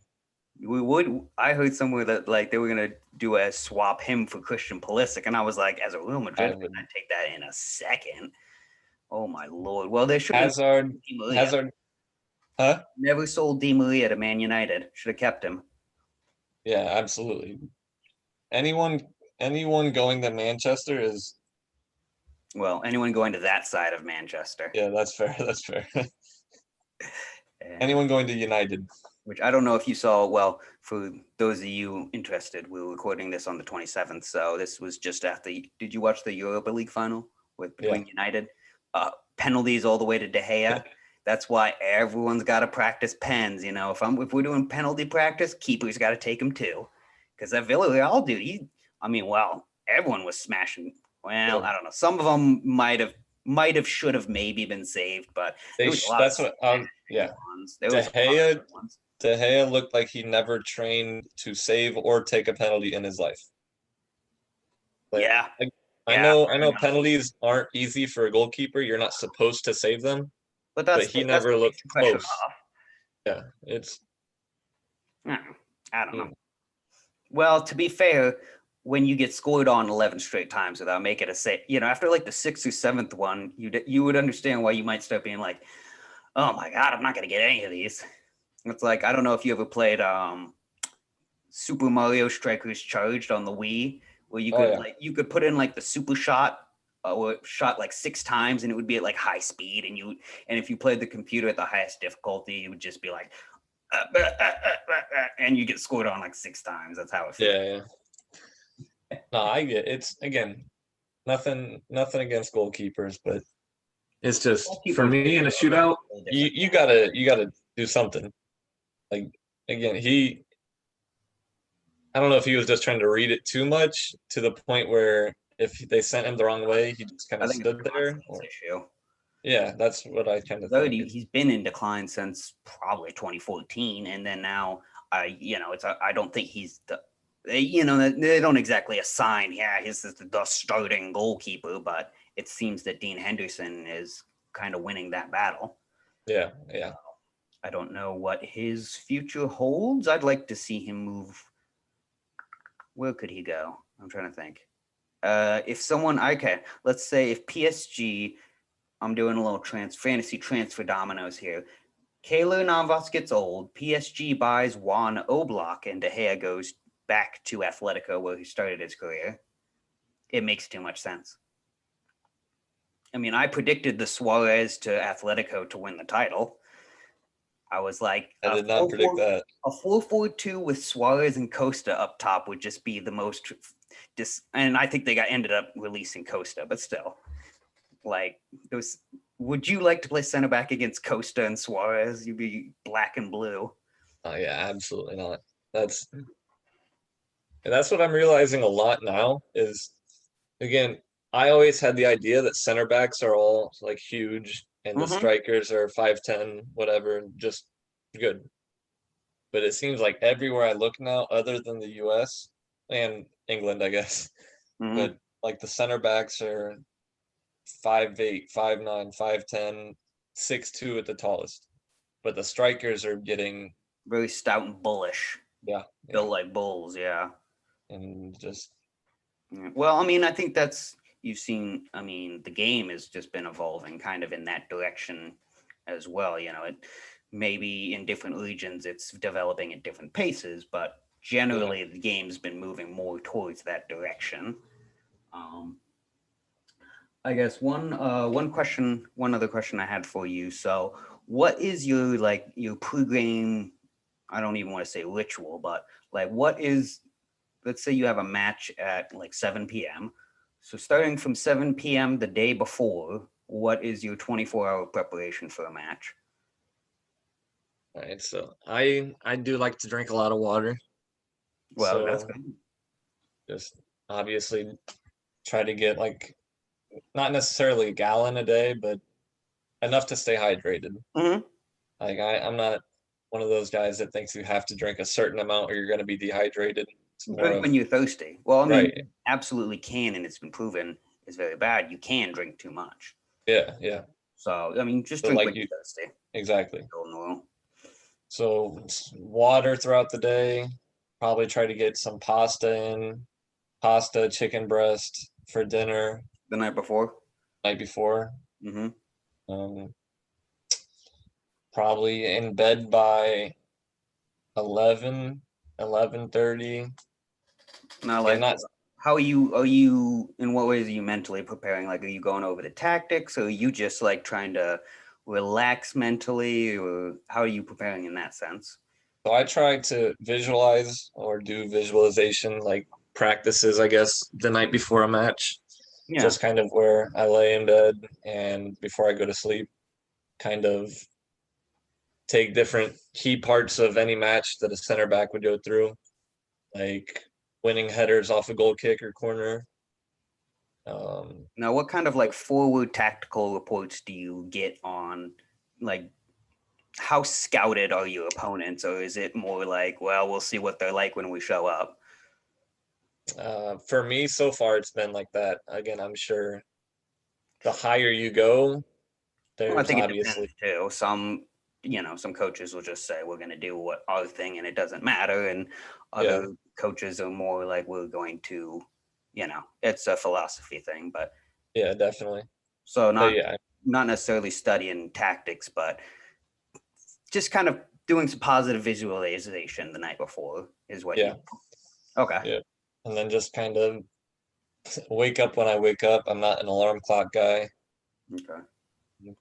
Again, the match is at 7, so I have breakfast anywhere from 9 to 11 whenever I wake up, somewhere in there. What's your ideal pre-match breakfast? So for me, I gotta go omelet. Okay. Usually So like a 3 or 4 egg omelet with tomato, spinach, and maybe like avocado toast. avocado. Yes, very nice. Okay. So get a cup of coffee in me, and then maybe go for like a walk jog mix, just kind of get the legs moving. Mm-hmm. With like stretches and stuff, I assume. Right, yeah. Stretch, a little jog. Yeah, okay. Just kind of try to get loose and start preparing the mind. Not necessarily focusing on the game, but just so my body and mind is I know I have a game later. Like I Yeah. try to stay You try not to do anything too mentally stimulating. right, right, stay relaxed, more just That's smart. Well, yeah, yeah, I mean, I remember in college, trying to going to practice the games after like you just took like an exam or something. It's just like, ugh, you're all yeah, yeah. sloppy and all over the place. So I know how that could be. Yeah, I mean, as a player in college, like again, like you said, it's It's a you have whole. a lot more going on. And I noticed that a lot of games I would almost feel tired just from how much I tried to prepare for the match. Yeah, So when that's. the I mean, match yeah, that's finally, another smart point to make too. So you want to make sure you're not adjusting my chair here. You want to make sure you're not, over preparing and like, mentally burning yourself out. right, right, But you also, okay, so you're kind of like stretching the mind. You're not yeah, sprinting. exactly.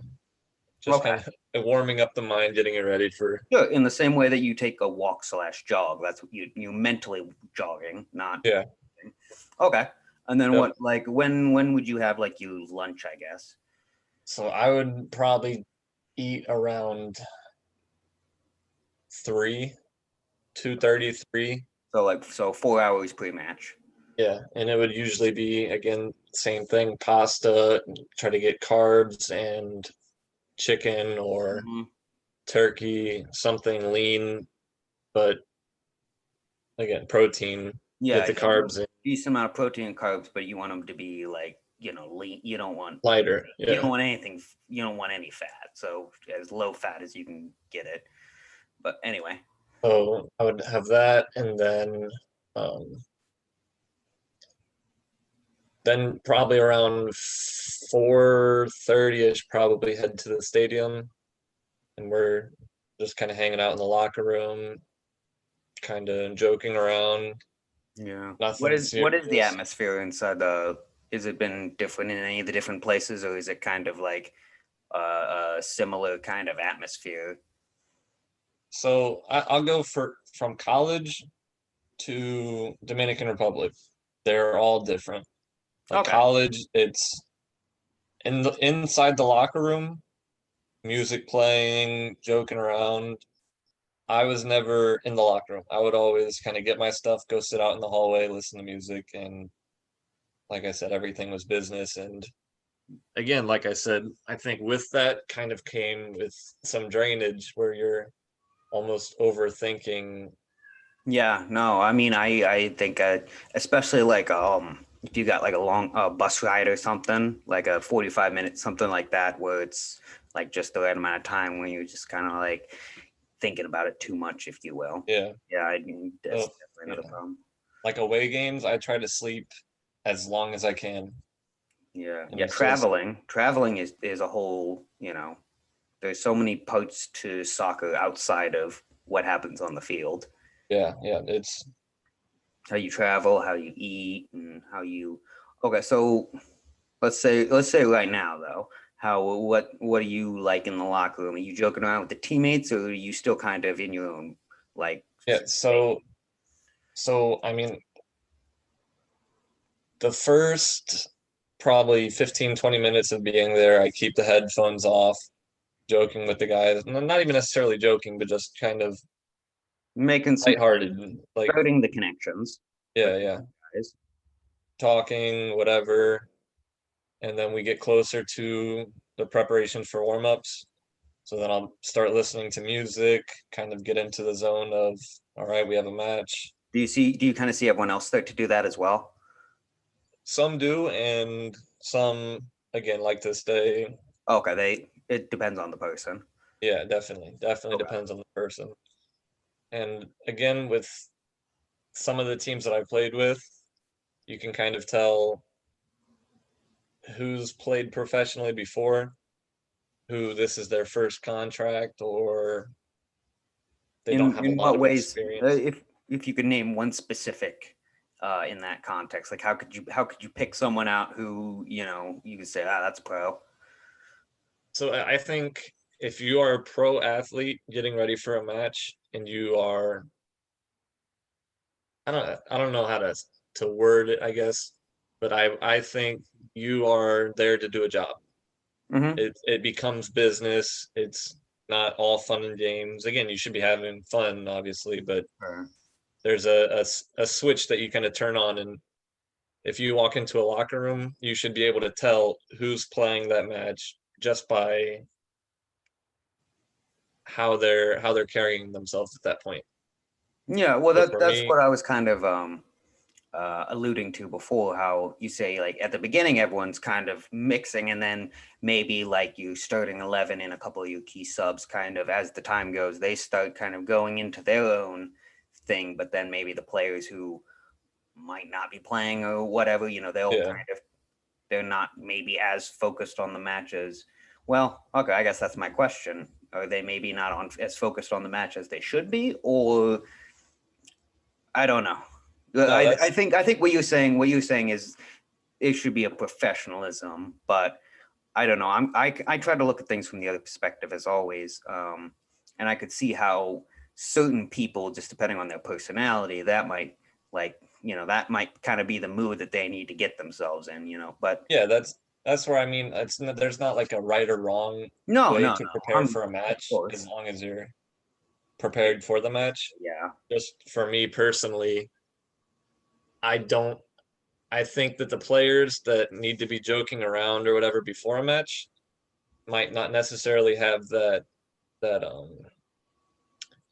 that preparation where so when you're in the match, if someone makes a mistake, I feel like more often than not, it's going to be that person that isn't 100% concentrating on the match Well, yeah, beforehand. yeah, absolutely, yeah. So I mean, it starts before the match for sure. I Yeah. mean, it's like a slow ramping up of focus. So like if they didn't do kind of the mental jogging that you did in the morning, then they're not able to kind of transition once they get to the locker room. Would you say that might be accurate? That they probably Yeah, and they didn't do the mental preparation leading up to the locker room. right. So that okay, fair enough. That's just where I mean, so like there's guys dancing, there's guys singing, if there's music playing, whatever, just having a good time. Like it's, and that's for Well, me, it's, I could see that towards more the beginning part. I could see that, but then like yeah, yeah, yeah. but like right before you go out, I wouldn't. I mean, that would be in my opinion, that would be a little distracting for me. Like, is it ever distracting? Um, a little, but so again, going into like the ritual or whatever, for me, I watch like YouTube videos of depending on how I'm feeling, like whether it be like I'm watching center backs playing like Ramos, Varane, Van Like Dyke. you're watching long balls or you're watching tackles getting stuck in. Depending. Yeah, no, I understand. Yeah, yeah, yeah. And just because I'm very big with visualization, where it's like I know even as a kid, like I would watch YouTube videos and I would catch myself in the middle of a game almost having like a flashback to that video Mhm. of a similar scenario and using that either whether it be a steal move or just making a decision. Well, sure, yeah, absolutely. But so Self-teaching. yeah, Okay. well, I use the videos and so usually I can stay pretty focused in those. But I mean, again, people dancing around and Yeah. it's hard not to notice in a locker room. Yeah, sure. Yeah, I understood. And then I guess once game's over, what's like your I know the window is half an hour, but we'll make it a little wider. What's like that hour after the game is over? What's your recovery uh whatever. What's your recovery style, if you will? Um, Again, kind of depends on where I'm at. I mean, like in college, I'm in my area, I know everything. I guess I'm comfortable. So I would have like a protein shake in the locker room ready for me, and then pretty much do some light stretching either Okay. at the field or in the locker room, get a meal in right after, Yeah. kind of refuel with water and Gatorades. But I mean, again, you don't really have those I didn't know if luxuries. you had a specific post game meal that you always had or something like that, or if it's just, you get what you can get where you're at. Yeah, I mean, again, it depends on where. Well, So okay, like, maybe we can talk more like theoretically then. If you let's say you were playing at Real Madrid and if you say you want to pack Oreos in your locker before the game, you're gonna get them. Jamie Vardy yeah, doesn't have to buy Red Bull anymore. Gosh. yeah. So maybe in the hypothetical, like what specifically or exactly might you want? Either Post game or pre-game. post, anything, anything. If you could have, in that kind of context where you can get whatever you want, what might you want? So I mean, pre-game, it's definitely caffeine. Like Mm-hmm. I like caffeine before a match, just so I'm Like awake. caffeine pills? Do you? No, I've never had a caffeine pill. No, but you Mm. might like I don't know, like a Whether it coffee. be coffee or Red Bull, energy drink, something. So Just like a nice espresso in your yeah, locker yeah, yeah. before the game. Definitely You like the wouldn't mind espresso. that, No, no. and another one at halftime. Eh, No, that might be overdoing it. yeah. Maybe okay. But anyway, that and then post game, what do you want in your locker when you get back in there? So again, I probably a protein shake and maybe like a peanut butter and jelly sandwich, Yeah. something small. And then when I get home, I'd have just like a high protein meal, whether that be again chicken or You're not like super hungry because it's kind of a spectrum. Some people like me, I'm not very hungry at all. Some people get off the field and they're ready to eat the whole house. yeah, yeah. No, I'm usually not super hungry when I get off, so it's just something small to recover. Obviously, a lot of times I'm not even hungry, but I think that's kind of like the best place to be. Being like totally not hungry at all, kind of, you kind of force yourself, and forcing yourself to eat when you're not hungry always kind of sucks. I yeah, I sometimes have some nausea in the morning, so I know what that's like. But you kind of got to do it. Uh, yeah. But then, yeah, you have like the real, but it's important, you got to hit that. Some people argue over whether it's 30 minutes, 35 minutes, whatever. But that window post exercise, you got to get Yeah, yeah. at least a little snacky snack in there. No, exactly. Electrolytes for sure. I Mm, mean, I remember even a dude who I used to like work out with, like he was super big into lifting. Like mhm. after, yeah, post part of his post like workout recovery thing was just like a couple pieces of like candy, like soup, like like 99% sugar candy or whatever, just to replace the electrolytes or whatnot. Yeah, So yeah. With that, I guess something I learned was, I guess, if you eat like sugary cereal or like even just like you said, candy, I guess that's supposed to help with your glycogen levels so your body can intake protein easier. I yeah, learned that, I guess. yeah, So but that's where, like, if I can get Gatorade or something and then a protein shake, then I'm replenishing the protein that I've kind of burnt off, but I'm not hungry, so I'm not going to force myself to. yeah, that makes sense. Well, while we're on the topic of nutrition, how have you felt that your nutritional, um, I guess what would be the word to use? How do you feel like your nutrition and diet has evolved to help you support your playing? Um, Like back in high school, we can eat whatever we want and go run around for 90 minutes. yeah. But then, especially when you're trying to perform at a high level constantly, it becomes very important. So, how have you seen that develop? So, I mean, it becomes a lot easier, I guess, as you get older and as your body changes, I guess you realize what works for you and what doesn't.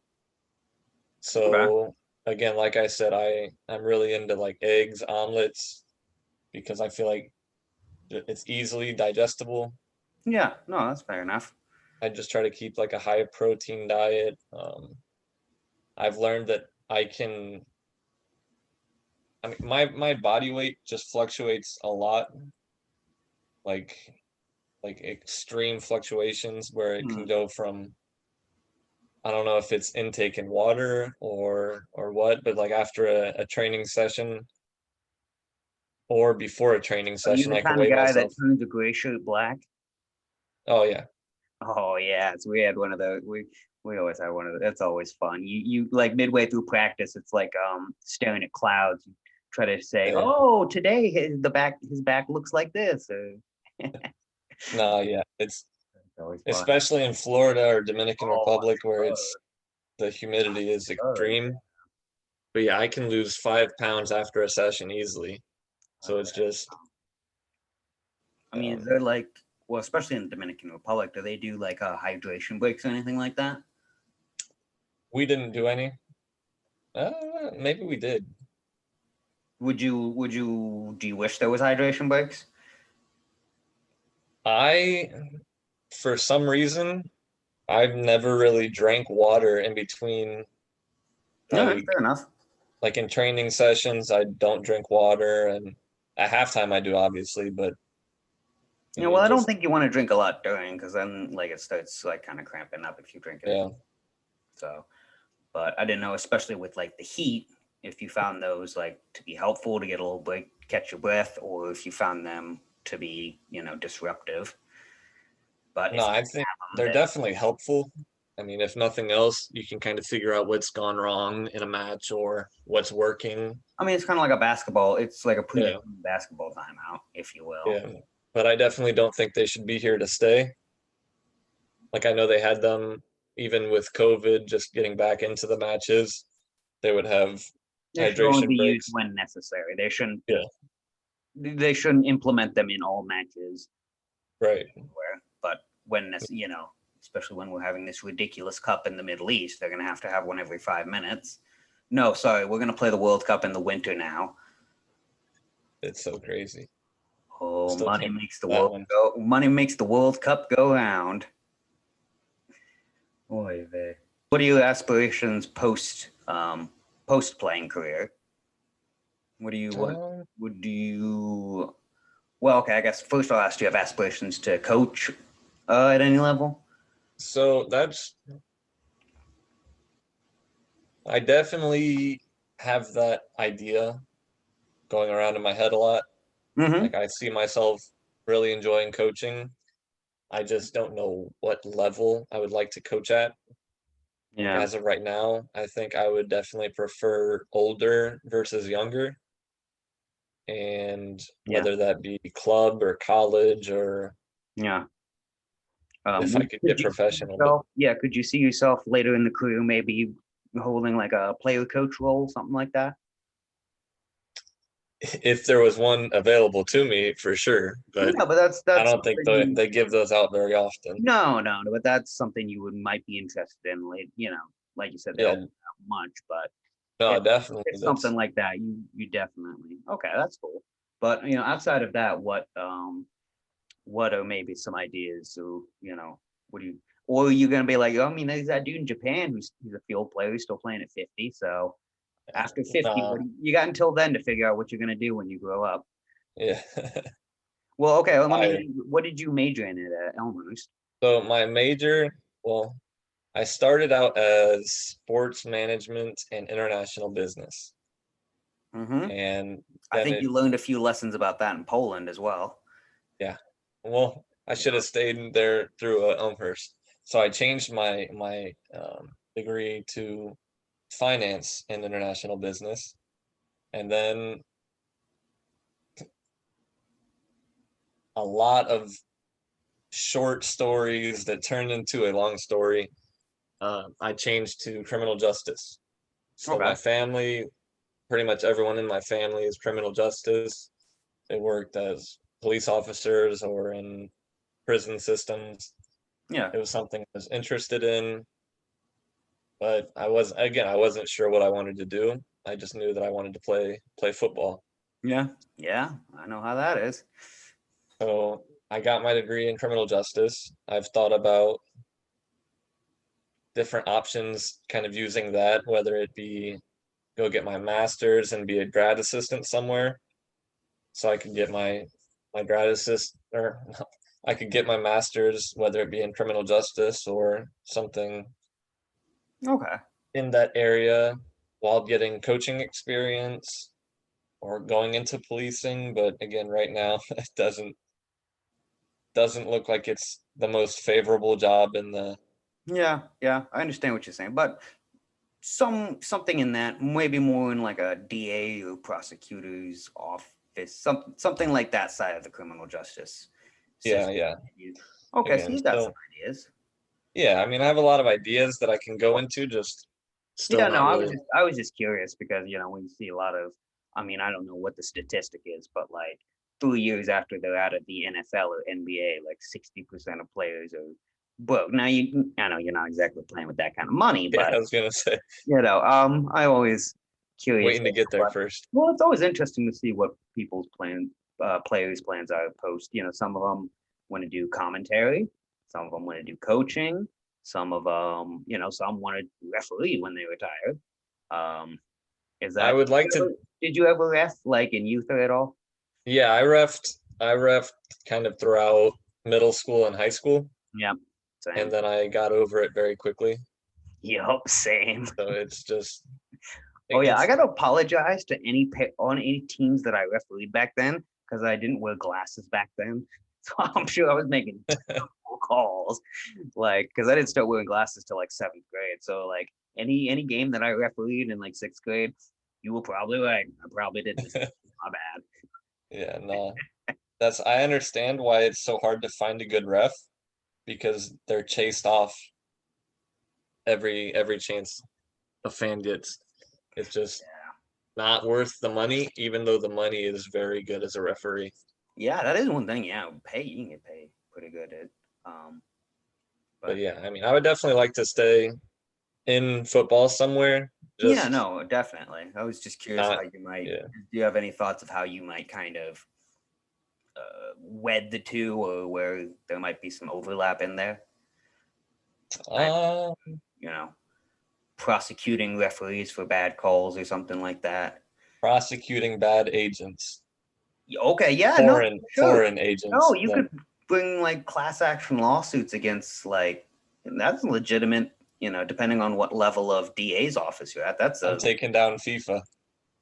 okay. Maybe you might have to go a couple rungs up for that, but that's like seriously something you could fight for in the criminal justice system. And because we both agreed, hell, maybe you could even help do something about these USL teams putting on bullshit combines. Like, hey, either it's really a combine or it's not. I don't know. Yeah, but that's where I'll see you on the paper one day. And you're like, yeah. Matthew McNamara stops all the bullshit. Yeah. All the bullshit in the world has now stopped. It's over. We're good now. I won't be too mad about that. Fair enough. Well, I guess the last thing I got to ask you is, how do you think this Saturday's final is going to go? I know you just said you're a Chelsea lad. I'm a citizen, if you will. I would say that I would much, much rather be playing Real Madrid right now. As a Real Madrid fan, I would much rather be playing Real Madrid.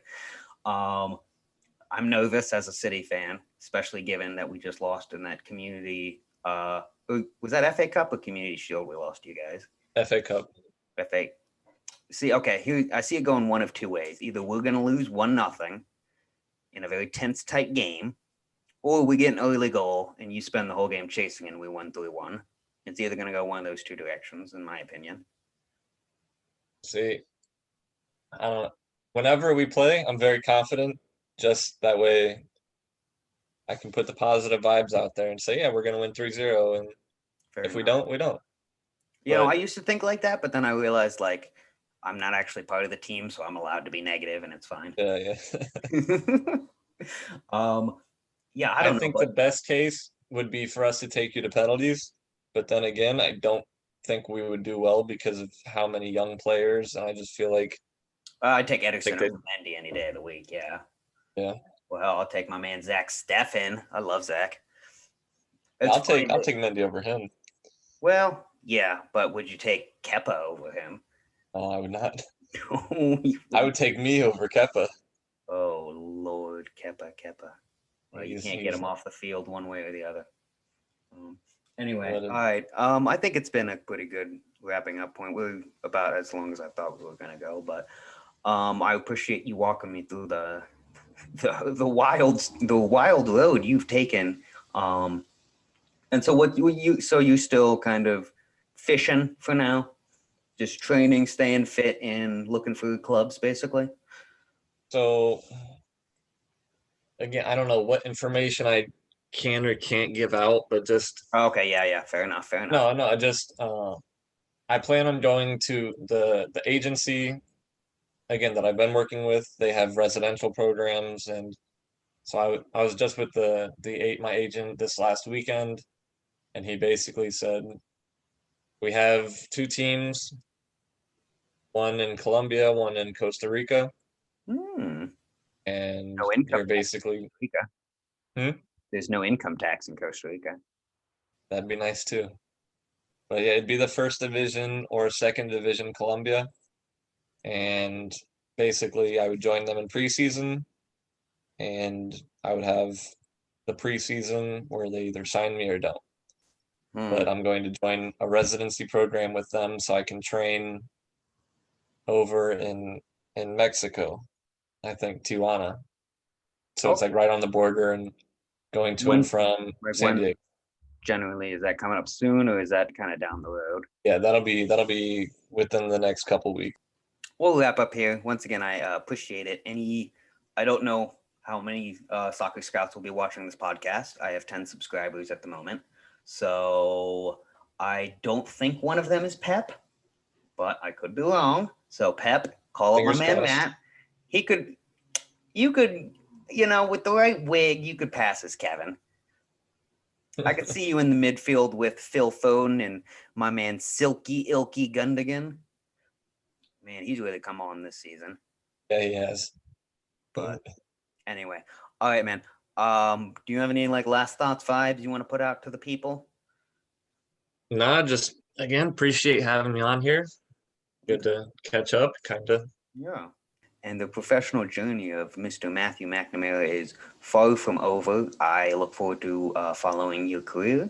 And maybe one day soon we will see you either playing or coaching in a stadium near us. So, once again, thank you to Matt and thank you to all my listeners. Don't forget to like and subscribe.